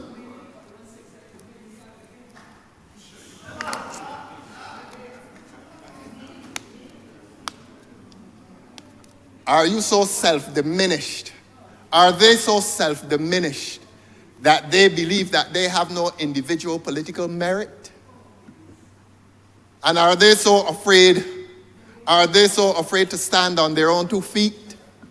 Some of them have enough self-respect to stand on their own 2 feet. But I saw the Honourable Prime Minister come in here today and start pointing. You should see the change. The public won't see it because YouTube only focuses on the speaker. But an entire change. I congratulate the Prime Minister for the power that she has. I beg your pardon, and so are we all. All honorable men and women. For the power that the Honourable Prime Minister has in influencing the behavior of her members. Even when she walks into the chamber, one speaker at the time, he is in full stride. And everything he said after that was a reference. Oh, the Prime Minister. He had not made one reference to her, to the Honourable Prime Minister prior to her visit. But in the aftermath of the visit, every other line, oh, the Prime Minister, the Prime Minister, the Prime Minister. I want to say to this government, sir, through you, sir, and I repeat, no amount of personal abuse, no amount of insults, no amount of righteous indignation, no amount of sanctimony will still my voice in opposition to this government.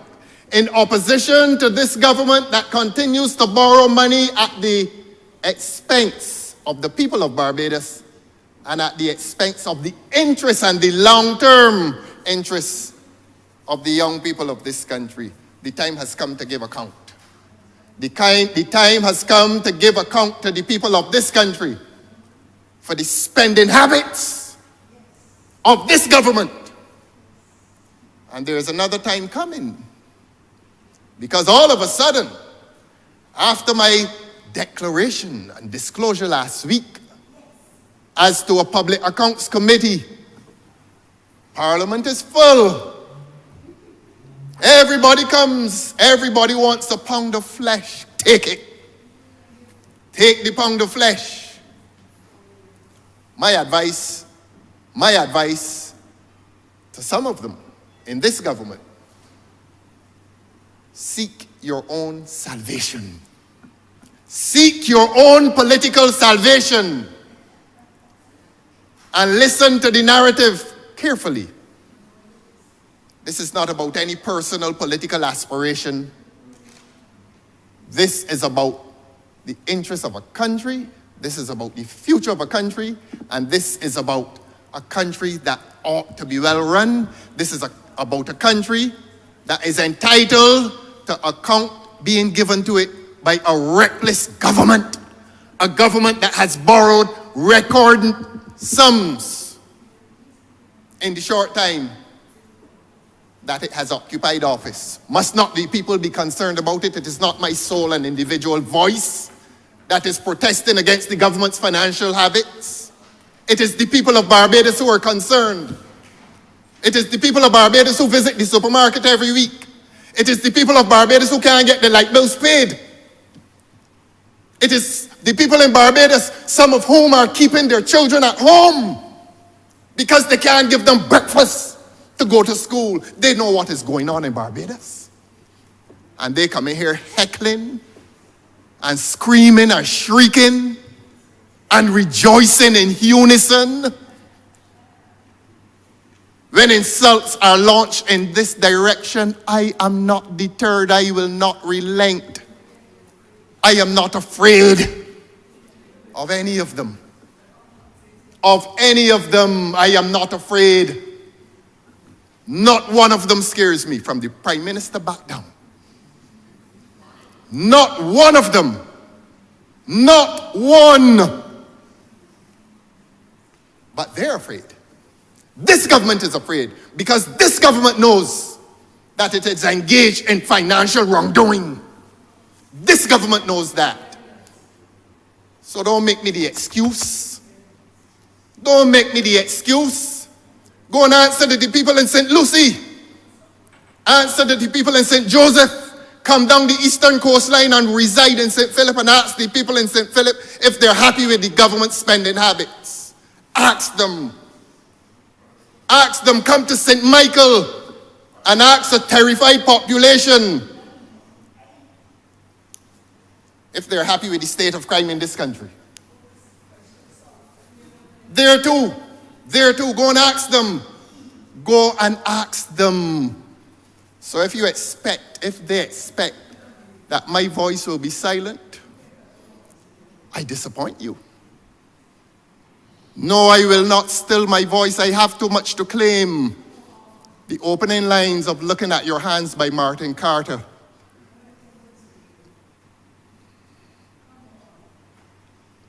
So let that be my contribution, Your Honor, as to this last loan that has been snuck into this Parliament at 8:30, 8 o'clock in the night, after a debate in which the Honourable Attorney General said, well, might not. People are on social media talking about it already. And that it will not be used. He passes the law, but he admits it may not be used. With respect, sir. So, Your Honor, I raise on a point of order. The honourable member is misleading the chamber. The Attorney General at no point in time said that he's passed a law that is not going to be used. I let it go the first time, I let it go the second time, right? Let it go the third time. But if the honourable member insists on repeating himself with that, as he's been repeating himself with everything for the entire day, I actually have to cut him off now. He is misleading the chamber. He is misleading the chamber, sir. Yes, and I ask that he do withdraw the comment. Go and deal with the people of Barbados. Go and deal with them. Go and deal with the people of Barbados. Honourable member for St. James Central. Mr. Speaker, sir, it has been written that there is a view that all the world is a stage, and men and women are merely players.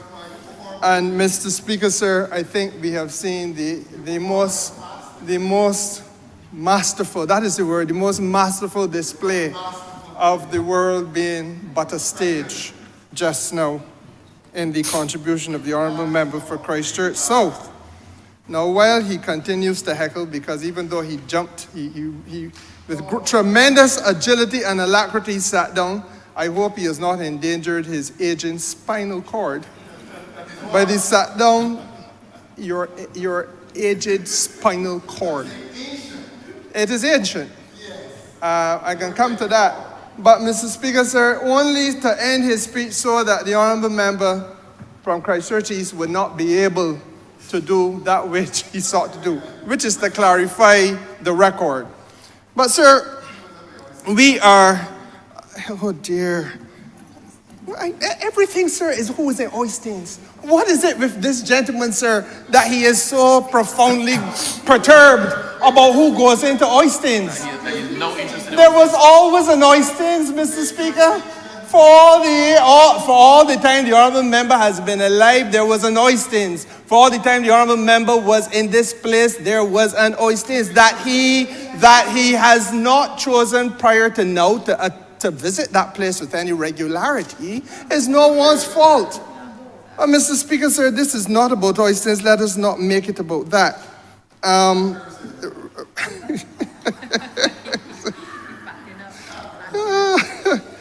Mr. Speaker, a number of things that have been said, much of which must be corrected for the record.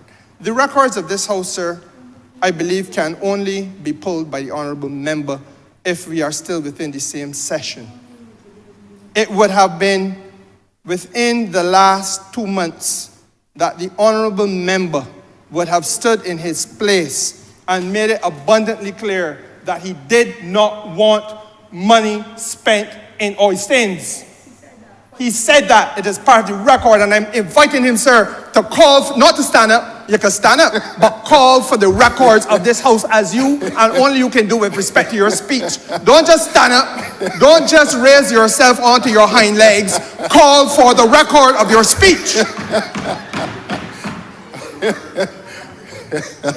All right, you go on. Go on, son. You done? Go on, little fella. No, I sat down to allow you to speak. Go on, little To fella. call for the record of your speech. All right, look. You What point are you on, want me member? to raise a point? Honourable member, what point are you on? We're What both point on our are you feet. on? We're both on our feet. Well, I would give way if you can call for the record of your speech.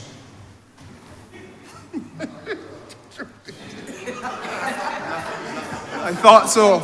Not for the first time since going to that place, he has demonstrated that he is capable only of bluffing. Bluffing! Honourable member, your mic is on? My mic is on. Oh, okay. My mic is on, sir. Continue. The country must know that he's not only that he's bluffing, but this is demagoguery that we are subjected to here, Your Mr. Honor. Speaker, sir. It is what point of are order. you on now? I just declined. It's a point of order. I was merely declining to stand on the point of order because it makes no sense responding. They've said it so often. All right, so then, and it makes no sense. Honourable, there's no point of order. The honourable member, Mr. Speaker, sir, if the honourable member has decided that in the latter stages of, in the evening of his years, he wants to enjoy himself and come and use this place as a plaything, that's a matter for the honourable member. But you cannot read your WhatsApp and collect your messages from the quarter of George Street that you lead. The fact of the matter is, Mr. Speaker, sir, that the records of this House will reflect that the honourable member did in fact say he wanted nothing. He distanced himself unequivocally from the financing that would have been dedicated to Oistins, Mr. Speaker, sir. That fell from the lips of the honourable representative for Oistins, Christchurch South. No, Mr. Speaker, sir, and as I indicated, sir, if he is going to profess his innocence of that charge, then it falls to him and him alone in this House to call for the records of his speech. And if he does not possess either the intestinal or testicular fortitude so to do, we can move on. The next point, Mr. Speaker, sir, is that we have to all accept a responsibility to speak truthfully to the issue of the interests of Barbados. It ain't only that honourable member, sir. All of us have an interest in this country. The future of Barbados, all of us have a vested interest in that. And Mr. Speaker, sir, equally we have an interest in the record of financial practice in this country. I don't know about anybody else, sir, but I am not going to shy away from defending that. And there is, for your benefit, honourable member, nothing to be afraid about. That's why I rose to speak. And he doesn't want us to speak about George Street either. No, sir. None of us take any degree of delight in seeing what has unfolded in George Street. So let us put it where you raised it. So it's relevant because the honorable member raised it. It's the same Honourable rule. member, he has no authority to talk about relevance. He does not possess that authority. No, Mr. Speaker, that is sir. vested within the sole authority of the Indeed, speaker. indeed, Mr. Speaker. So disregard what he just said. I will do my best to unhear what he just said. Express and exhibit judicial deafness to what Judicial he has just deafness said. to him, Mr. Speaker, sir. But he will become discomforted when once I raise the issue of George Street, because, sir, he knows, as we all do, that that which is unfolding there now is unprecedented in the political history of this country. And I say to him, sir, that none of us wish him ill, nor, sir, are we pleased about the fact that he has been told unequivocally that they were doing well until he came along. I didn't say that, sir. That was said by his general secretary. His general secretary told the world we were doing well without him, and we would prefer to be without him, and that he should let the people go. None of us said that, Mr. Speaker, sir. That is what came from those two, as the Honourable Minister for St. Philip West has pointed out. The first sensible thing to do is to make sure you're welcome, ever so welcome. Just wait for a call. You don't rush to go into people's place. No, Mr. Speaker, sir. We come to what is really important, because when he had nothing to say, he went all around the world. Article 158 of the revised Treaty of Chaguaramas, which I hold in my hand, which is a document of this House, sir, makes it possible for any country that is a member of CARICOM to go to the Development Fund of CARICOM, which is established for the purpose of providing financial or technical assistance to disadvantaged countries or to regions and sectors which are disadvantaged within any country that is a member state of CARICOM. We are here, Mr. Speaker, sir, because we are attempting to raise some capital for the purpose of treating to a sector in Barbados that is exceptionally stressed. Water scarcity, sir, has been, in this today, I think there must have been at least 4 speeches that have touched on the question of the crisis, not just in climate, but the crisis in scarcity of water with which this country has been afflicted. I said, sir, in a previous contribution in this House today, that there is an urgent need for us to be able to reuse, sir, recycle, redirect, redeploy. You can put any re you want, Mr. Speaker, sir, with respect to the water that is used in this country. And that is precisely what is being done with respect to the upgrading of the sewage plant and in Barbados, the Bridgestone sewage plant, sir, and the redirection of wastewater in this country. The redirection, the honourable member wonder if you can drink it. So if you're going to come to this place, sir, purely with a view to being flippant, purely with a view to espousing that which is ignorance and basic, then, sir, you will never get anywhere. And this is why I have said prior, sir, that the honourable gentleman is insistent and persistent on doing himself the disservice of not being seen as being a serious person in this parliament. It ain't even a question about telling people go around Barbados and ask what your constituents think of you. It is looking at yourself in the mirror and asking yourself, am I making a fool of myself? And I want to suggest to him yet again for the umpteenth time now that he is better. In spite of all that you've heard, sir, he is better than that which he's offering. Now, Mr. Speaker, sir, is it that the honourable leader of the Democratic Labour Party, let us get real about the politics, man. Is the Democratic Labour Party now being heard to say in Barbados that the Bridgestone sewage plant should not be upgraded? Is it the policy of the Democratic Labour Party, which they say they are now putting into manifesto form, that the Bridgestone sewage plant should not be upgraded? And if it is that it is to be upgraded, then, Mr. Speaker, so what is the quarrel? Because you can't have it both ways. If you are to upgrade the sewage plant, then I would have hoped and thought that a sensible contribution one worthy of the King's Council, would have been that tell me what the upgrade is going to involve. Let me test whether or not the parameters of that which you envisage are consistent with what my own understanding of the state of the sewage plant is. That's what I would have expected, Mr. Speaker, sir, from any of the others who have held that seat. That is called the leadership of the opposition seat. Now, Mr. Speaker, sir, it would seem to me, I am hearing a noise like a Spanish station butting in. Is that the voice of the leader of the opposition I'm hearing, sir? As a constant drone in the background, like a cat squealing under a car tire. Mr. Speaker, sir, the fact of the matter is that if it is that he has a concern about the nature of the work being done, then let us hear that.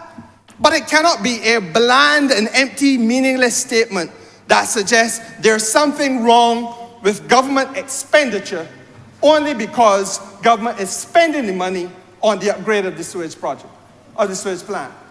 Well, it cannot be that the Democratic Labour Party is signaling to Barbados yet again that there can be a sewage treatment issue in Barbados that needs to be attended to, and that its policy is to turn a blind eye and a deaf ear and an uncaring hand in the direction of a sewage problem in Barbados for the second time, when for the first time it was done, the consequences were felt most acutely in the constituency of the Honourable Member. Because if that is what the Honourable Member is saying, Mr. Speaker, sir, it will be the second time that he has used this Parliament.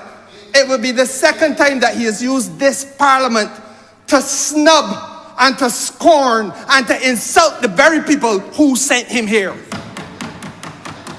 It will be the people who sent him here, sir, that he will be insulting for the second time. Honourable Member, can you kindly allow the honourable member? No, Mr. Honourable Member Speaker, for yourself, could you allow the honourable member for St. James Central to make his contribution without being interrupted? I don't know why, sir, he is so nervous and so profusely irritable. He used the word today, sir, that, what was the word he used? I had to correct him. He misused the word today. Intolerable, yes. Sir, his behavior is intolerable. He wanted to say intolerant, sir, and in his usual nervousness as he speaks in this place, he said intolerable. No, Mr. Speaker, sir, the first concern I have, therefore, is for there to be clarity from the Democratic Labour Party as to whether it is that it is their policy that the Bridgetown sewage plant is not worthy of being upgraded, sir. Because that is what we've come to talk about 12 million United States dollars about. That is what it is about. Let us not be mealy-mouthed about it. And therefore, if it is that the mere fact that the Minister of Finance has come here to say that he's going to go to the CARICOM Development Fund to get the funding to upgrade the sewage project, that triggers automatically from the Democratic Labour Party an allegation of mismanagement of public funds, then I want clarity of purpose. Is it that he is saying, therefore, because there's no evidence adduced to any other suggestion of mismanagement, all that has been said is we want to fix the sewage plant and upgrade it. Huh? That's all that has been said. Don't tell me about old-fashioned politics, Mr. Speaker. I hold in my hand, Mr. Speaker, because I don't come in here bankrupt of the evidence. I hold in my hand a copy of Chapter 10A, the Public Accounts Committee Act in Barbados. The Honourable Member who is chair of the Public Accounts Committee likes to wash his mouth on this government. His first utterance is when he was challenged to give reasons why he went, what part he went. Sir, he came up, he dreamed up, well, there's condominium in the government and to spend money badly. He said it this evening. Now, Mr. Speaker, sir, I want him to go and read the legislation. And at Section 7 of the Act, the duties of the committee are to examine the audited financial statements of the authorities of the government to which the Act applies and intergovernmental bodies to which the Act applies. And all statutory corporation entities in which the Crown owns not less than 50% of the share capital or controls at least 50% of the voting rights in the entity. Mr. Speaker, sir, he likes to talk about Comey, about Kensington. Kensington Oval Management, Inc. is an entity in which government owns 50% at least. Let him not just be mealy-mouthed now. Do some work, Star. Get the audited financial statements, Star. Get the audited financial statements now and put the money where your mouth is. Because it is all well and good to walk up and down Barbados telling me about what the public feel about Kensington. I saw the hundreds and thousands gathered there. I have talked to people too. I have not heard a man or woman say anything other than money well spent. I was there Saturday. When Australia was blistering England, Mr. Speaker, sir. And I don't know what part he was, but I know that his name was talked all through Kensington. But has he taken leave of his senses? Has the man gone mad? But this place is wonderful. That's all that I heard. No, Mr. Speaker, sir, if it is that he talking to different Barbadians that has different things, let us don't talk too much old talk. It is time that you do some work. You've been leading the Democratic Labour Party long enough now to do little work, Star. So therefore, get the financial, call for the financial statement, audited financial statements of Comey, and let us get down to brass tacks. We will bear, you like to quote Shakespeare, we will beard you in Denmark.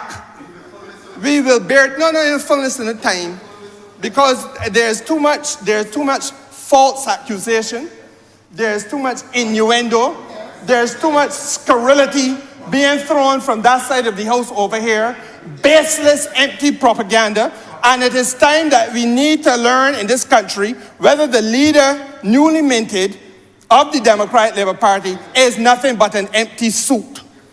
And if it is that he's nothing but an empty suit, spare the people the pain of persisting, because you have already been told, let the people go. You've already been told, Mr. Speaker, sir. Now, the other aspect of it, Mr. Speaker, is the need for us to again remind the honourable member of the duty of the government. Because we cannot turn a blind eye to the need for us to do the necessary maintenance work on a fundamental installation for utility purposes in Barbados, such as a sewage plant. The honourable member, Mr. Speaker, sir, just gave a speech in here in which he sought to suggest that the government was guilty of mismanagement of the public finances because the government dared to raise the specter of getting a loan in order to finance it. It ain't to say that we've done anything and done it badly. We are just saying we will raise the money by way of a loan. And that incurred from this novitiate, Mr. Speaker, sir, an accusation of financial impropriety. But I'm not interested in what you may think the public believes. I'm concerned about what you believe. Because the public is not here to speak, you are. And if without anything being done by any minister in this government, there can be an allegation of financial impropriety, then, Mr. Speaker, sir, it tells me that there's a level of recklessness that is unprecedented. Because for there to be impropriety, there will have to be an act. Is that not true, Mr. Speaker, sir? I don't want to have to lecture the King's Council on the basics of the law, but there would have to be an actus reus, a so-called wrongful act. The wrongful act cannot I remember, I believe that, and I just want to admonish people, our members in here. The time is fast approaching. Yes, sir. Where if behavior like this continues. Like mine? Hold on. I am speaking, or remember. Sorry, sir. A word to the wise is enough. But from today's crescendo in this honorable chamber, the time is fast approaching where people might be asked to leave this honorable chamber or be taken out of this honorable chamber. It is apparent that this time is fast approaching. A word to the wise is enough. Continue. Honourable Very well Members. said, Mr. Speaker, sir. Very well said. But I am not entering any plea of mitigation for anybody, Mr. Speaker. But I understand why there's the discomfort. Because you are, as I said, so novitiate, so unprepared, so reckless in your approach, that the mere suggestion of raising money in order to do necessary work is misconstrued in your mind, in your tormented mind, as being financial impropriety. Now that level of thinking, sir, I think is without any precedent in this house. This house has been blessed with people who have demonstrated leadership, sir, by way of an understanding and a comprehension, not only about the numbers, but, sir, an analysis. But what we hear today is that the Minister of Finance comes and he is proposing that the House give him the permission to go to the CARICOM Development Fund to get $12 million to make sure that we don't let the Bridgetown sewage plant run down, and that it got sewage all through the streets of Bridgetown, as happened in Worthing, where the leader of the opposition represents, and as was done to the people out there by the government that he now has gone and aligned himself with, the party that he aligned himself with. Mr. Speaker, sir, that mere demonstration of intent on the part of the finance minister gives rise to accusations which are unfounded. Accusations, sir, which are scurrilous. And I say baseless, in fact, Mr. Speaker, sir. And were I not in here, I would say that they are malicious as well. And that is, Mr. Speaker, sir, that there's financial impropriety. How could there be financial impropriety in thought? Are you accusing the Minister of Finance of having larceny in his heart? He has done nothing yet. And no evidence has been adduced to this chamber, Mr. Speaker, so to suggest of any financial impropriety anywhere else. And this is what governance is now being reduced to by the opposition, which is adopting the very unfortunate posture of just slinging mud and maligning anybody, pelt it on the wall, pelt it at the wall, and hope that something sticks.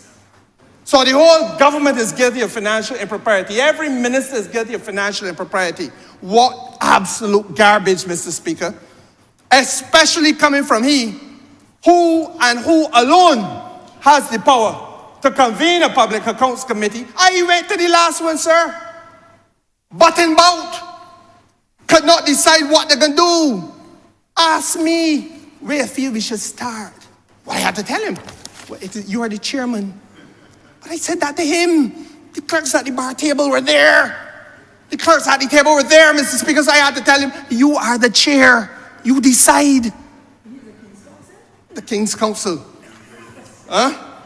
I don't get tired with all of that there, because the Emperor Caligula went and sought counsel from his ass.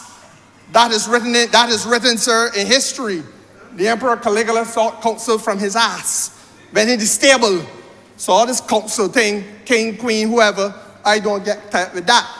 But the point is, Mr. Speaker, sir, that there is a need for us to be very clear on this matter of trust, because he used it repeatedly. I am not going to bed tonight unless I deal with it.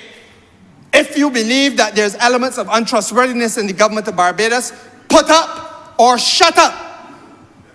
I say it again.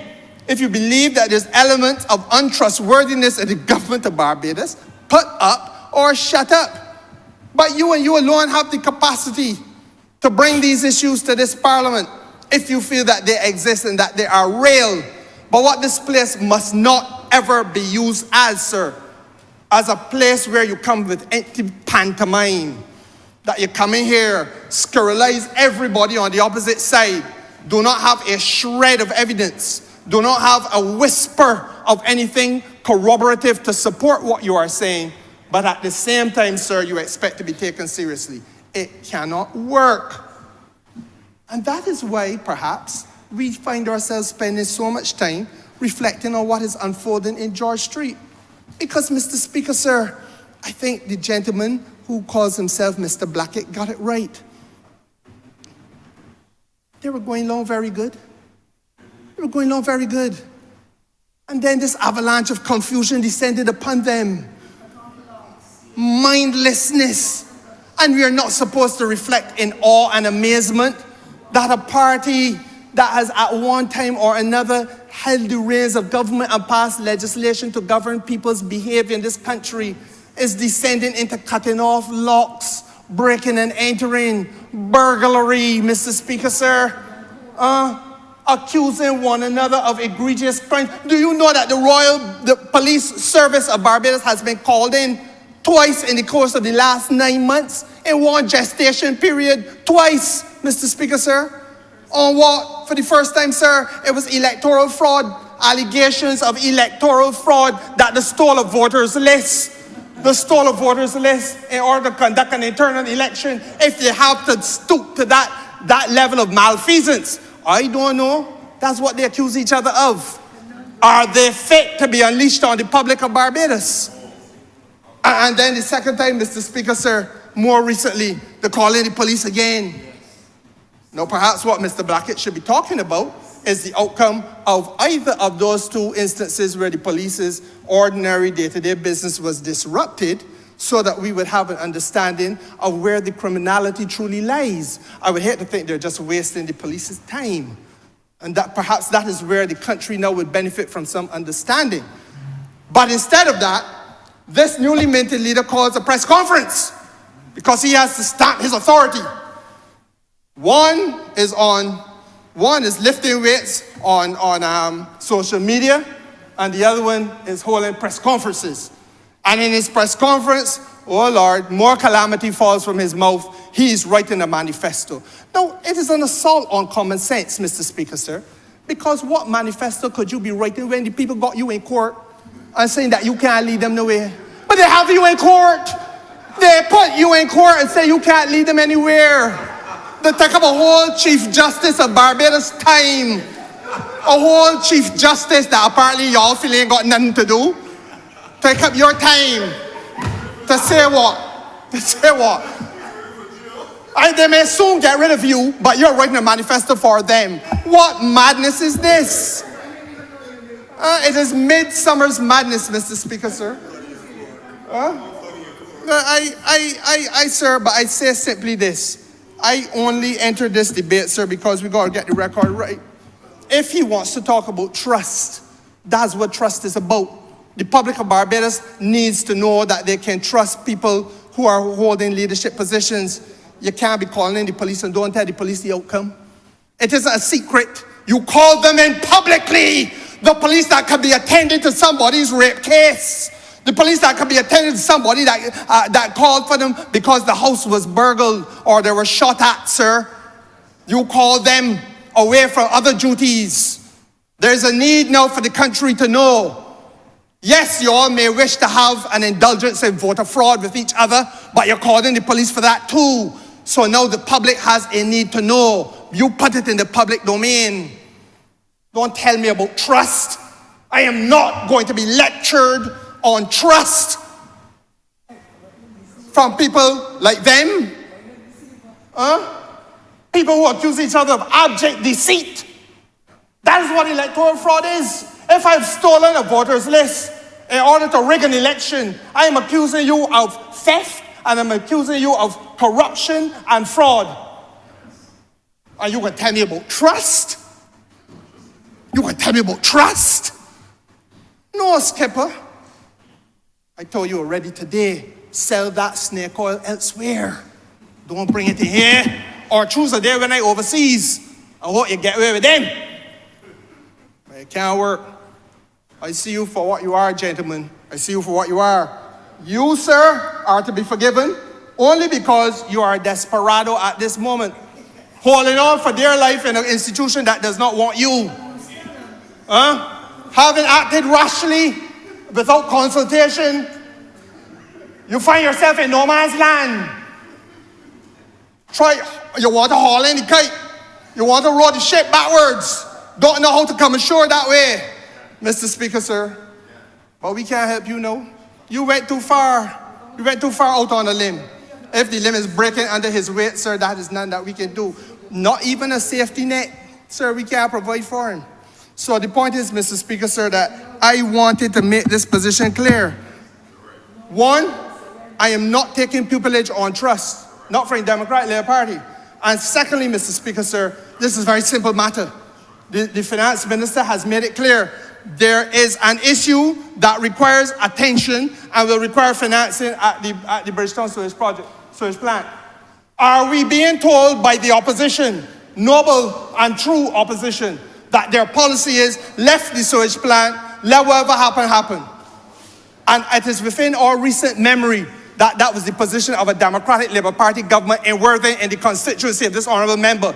And maybe because he associated himself with their way of doing things in Worthing back then, that is why he feels it comfortable to go and embrace them now. Because really and truly, mentally, he was with them all along and their way of doing things. And if that was the case, then that will be the second time you have snubbed the people you represent. You snubbed them in all things where you said they were unworthy of the money. Unworthy of $5 million. You know what? Poor working class people that selling fish, Mr. Speaker, sir. Crazy Eddie and others that got a little shop. They're not supposed to get a coat of paint. They're supposed to get proper bathroom facilities. And then when they get the thing, sir, he condemns them because he see red. Good Lord. All right, member, please join it. Mr. Speaker, sir, I'm done with that.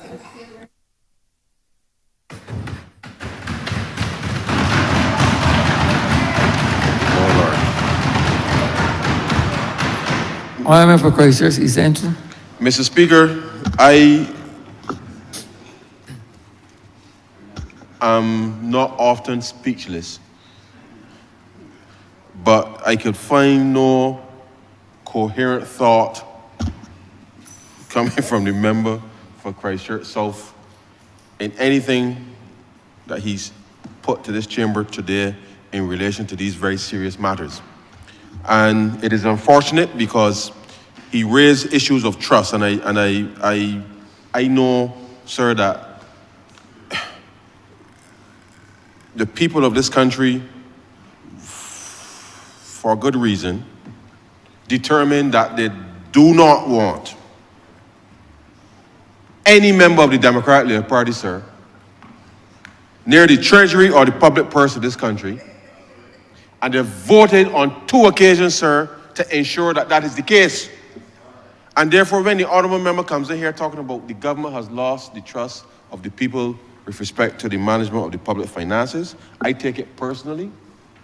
I take it professionally because I've spent the last 6 years, sir, to try to bring a measure of respect back to this country. Not just in terms of managing finances, but just the improvement, sir, of the delivery of public goods and public services that the public expects from a responsible government, sir. This Barbados Labour Party government has worked to deliver, sir, on the basic things as well as on the things, sir, that we know will help transform this country. So the honourable member needs to check himself and those around him, because the very substance of this debate here in relation to the upgrade of the Bridgetown sewage plant, sir, speaks at the heart, sir, of what it is to improve people's lives. No, sir, he made reference to the fact that we keep bringing things here and that we hiding. No, pray tell, sir. Pray tell. We bring resolutions here to this chamber to say the government borrowing XYZ to do the next third, and he is going to suggest that the process of us coming to tell the public, sir, the terms and conditions under which we are borrowing and what we borrowing the money for, that the government is hiding. Because he now, sir, discovered that this is how Parliament works, sir.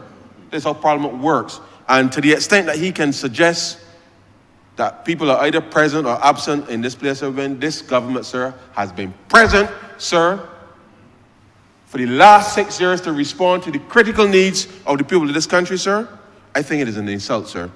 It is an insult.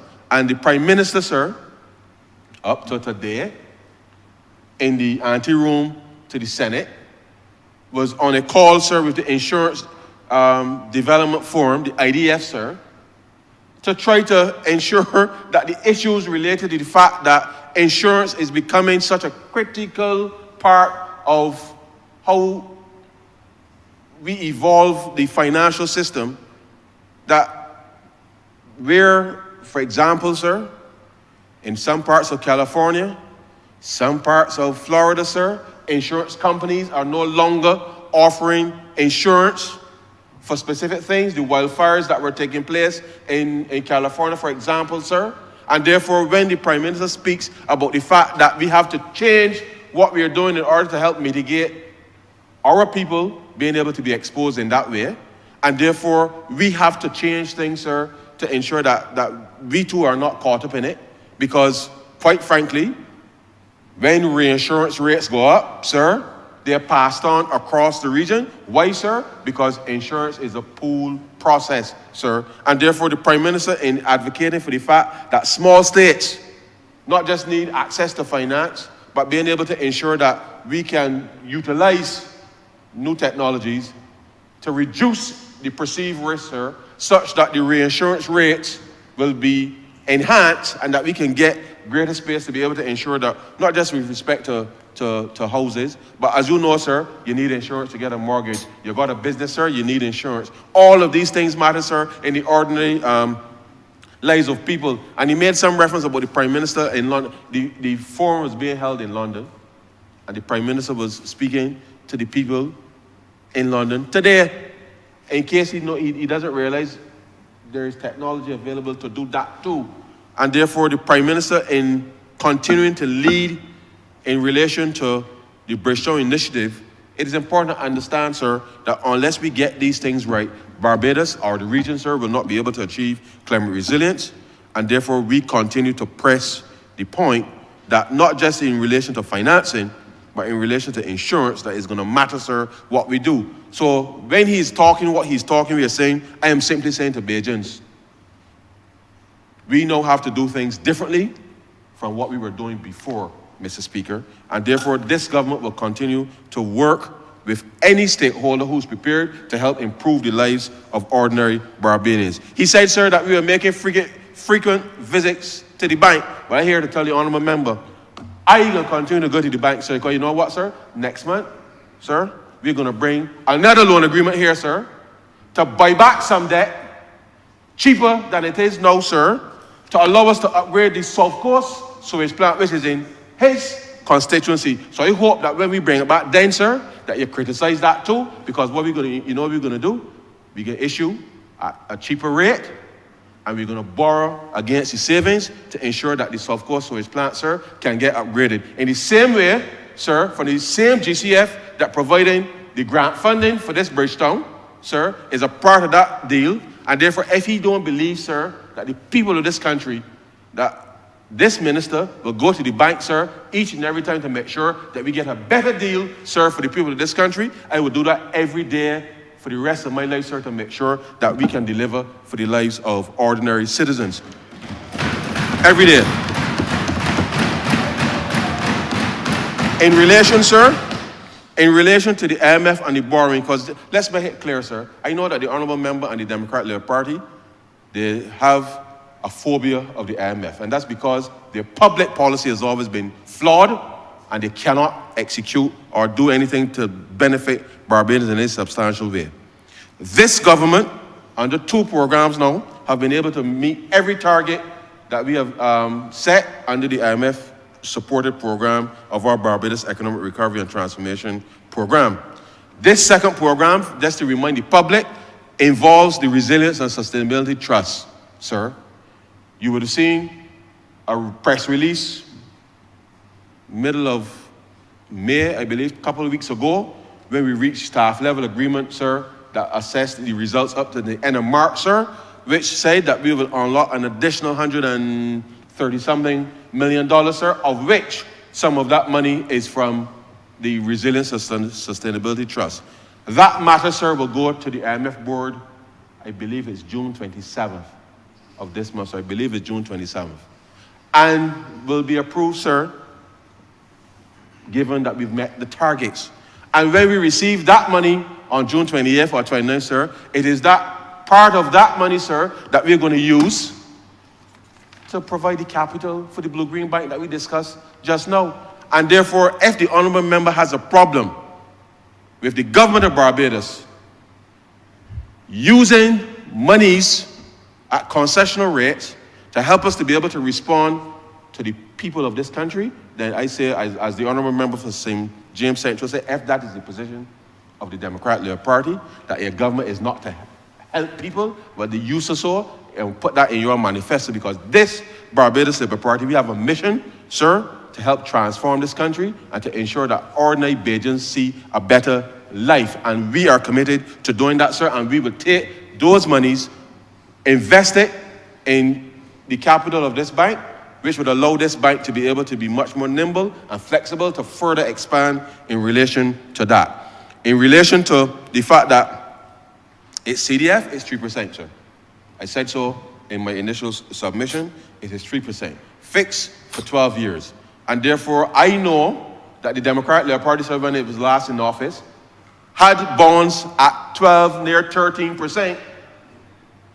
And I know that for him to hear 3% is something wrong, because they're accustomed to double-digit numbers of borrowing, which is not what we are accustomed to. We are accustomed, sir, at borrowing at sustainable levels, which allows us to be able to deliver for our people. And therefore, if he has a problem with us borrowing at 3%, if I know I have not met a Bajan, sir, that is satisfied to borrow money at 10 and 12 and 13%, and therefore I know that if I talk to any Bajan and you ask them very clearly, do you prefer to borrow at 12 or 13 or 3, mixing with a little grant, sir, to reduce the cost to them down the road and their children, as he said, in relation to financing, I know the answer that the people can tell me.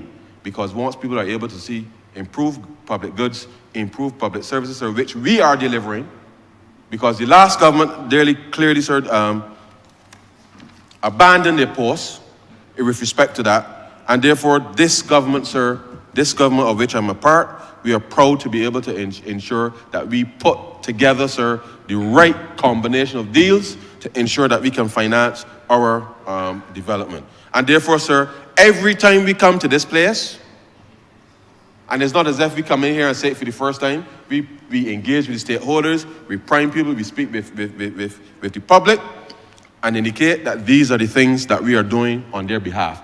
But you know what, sir? I can let the honourable member know that we ain't done there, because the same Bridgetown sewage plant, sir, we're working with another entity, sir, to make sure that the people in Chapman Lane, sir, and the surrounding areas, that as we upgrade the plant, sir, we do some urban regeneration down in the city, sir, to make sure that the people, sir, down in Emerton and those places who have been disenfranchised for so long, that we upgrade their housing condition under their urban regeneration program. The same type of program that the Democratic Labour Party allowed the money from the IDB to go back and spend, sir, because when they care about the lives of people, sir, we're going to make sure we get access to some of that money again, sir, to be able to ensure that the people in Chapman Lane and the surrounding areas, that as we upgrade this Bridgetown sewage plant, that they too, sir, can be connected to the Bridgetown sewage plant after improving their lives, sir. And that is the position, sir, of the Barbados Labour Party. So if the Democratic Labour Party, sir, does not want the people to benefit, the people from the city, sir, to benefit from that type of intervention, that is their problem.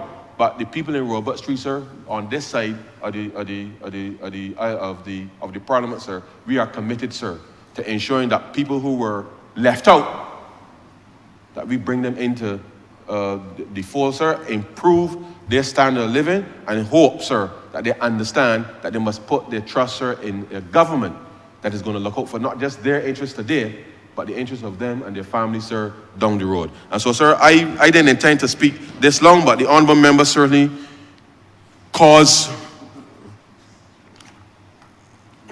Anyhow, we, sir, come to this Parliament to be open and transparent. And the honourable member in his position as the member for St. James Central clearly reminded him, he can audit anything in relation to these expenditures.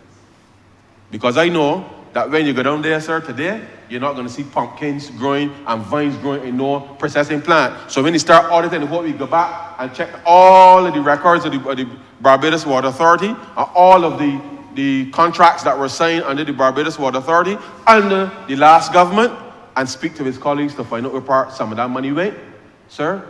And still today, some of the issues that still persist with respect to the financial status of the Barbados Water Authority. And therefore, given his new mandate, I will expect that he will do so with a certain level of passion, and I hope that when he finds what he finds, that he's able to reconcile where he sits today, sir, with respect to the mess that they've left this country in, sir. And so, sir, I am happy to be able to say to this country that it is loan agreements like these, sir, that are going to be critically important to helping Barbados navigate what is becoming a even more torturous geopolitical global environment.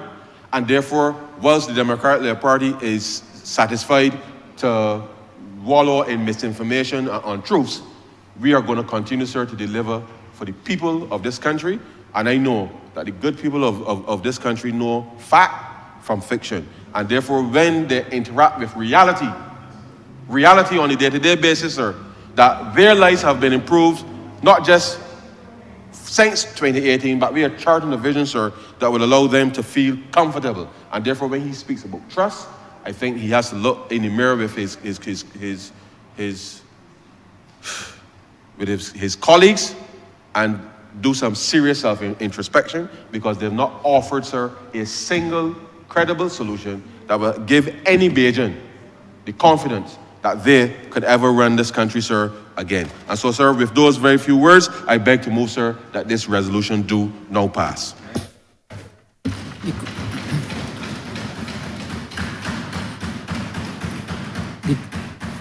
The question is that this resolution do now pass.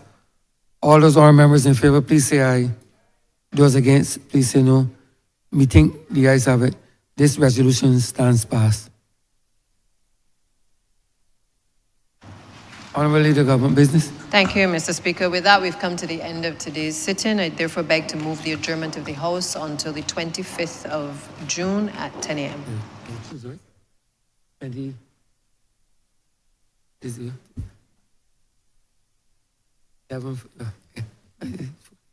The question is that this honourable chamber be adjourned until Tuesday, the 25th day of June 2024 at 10 a.m. in the forenoon. All those honourable members in favour, please say aye. Those against, please say no. Me think the ayes have it. This honourable chamber stands adjourned until Tuesday, the 25th day of June 2024 at 10 a.m. in the forenoon.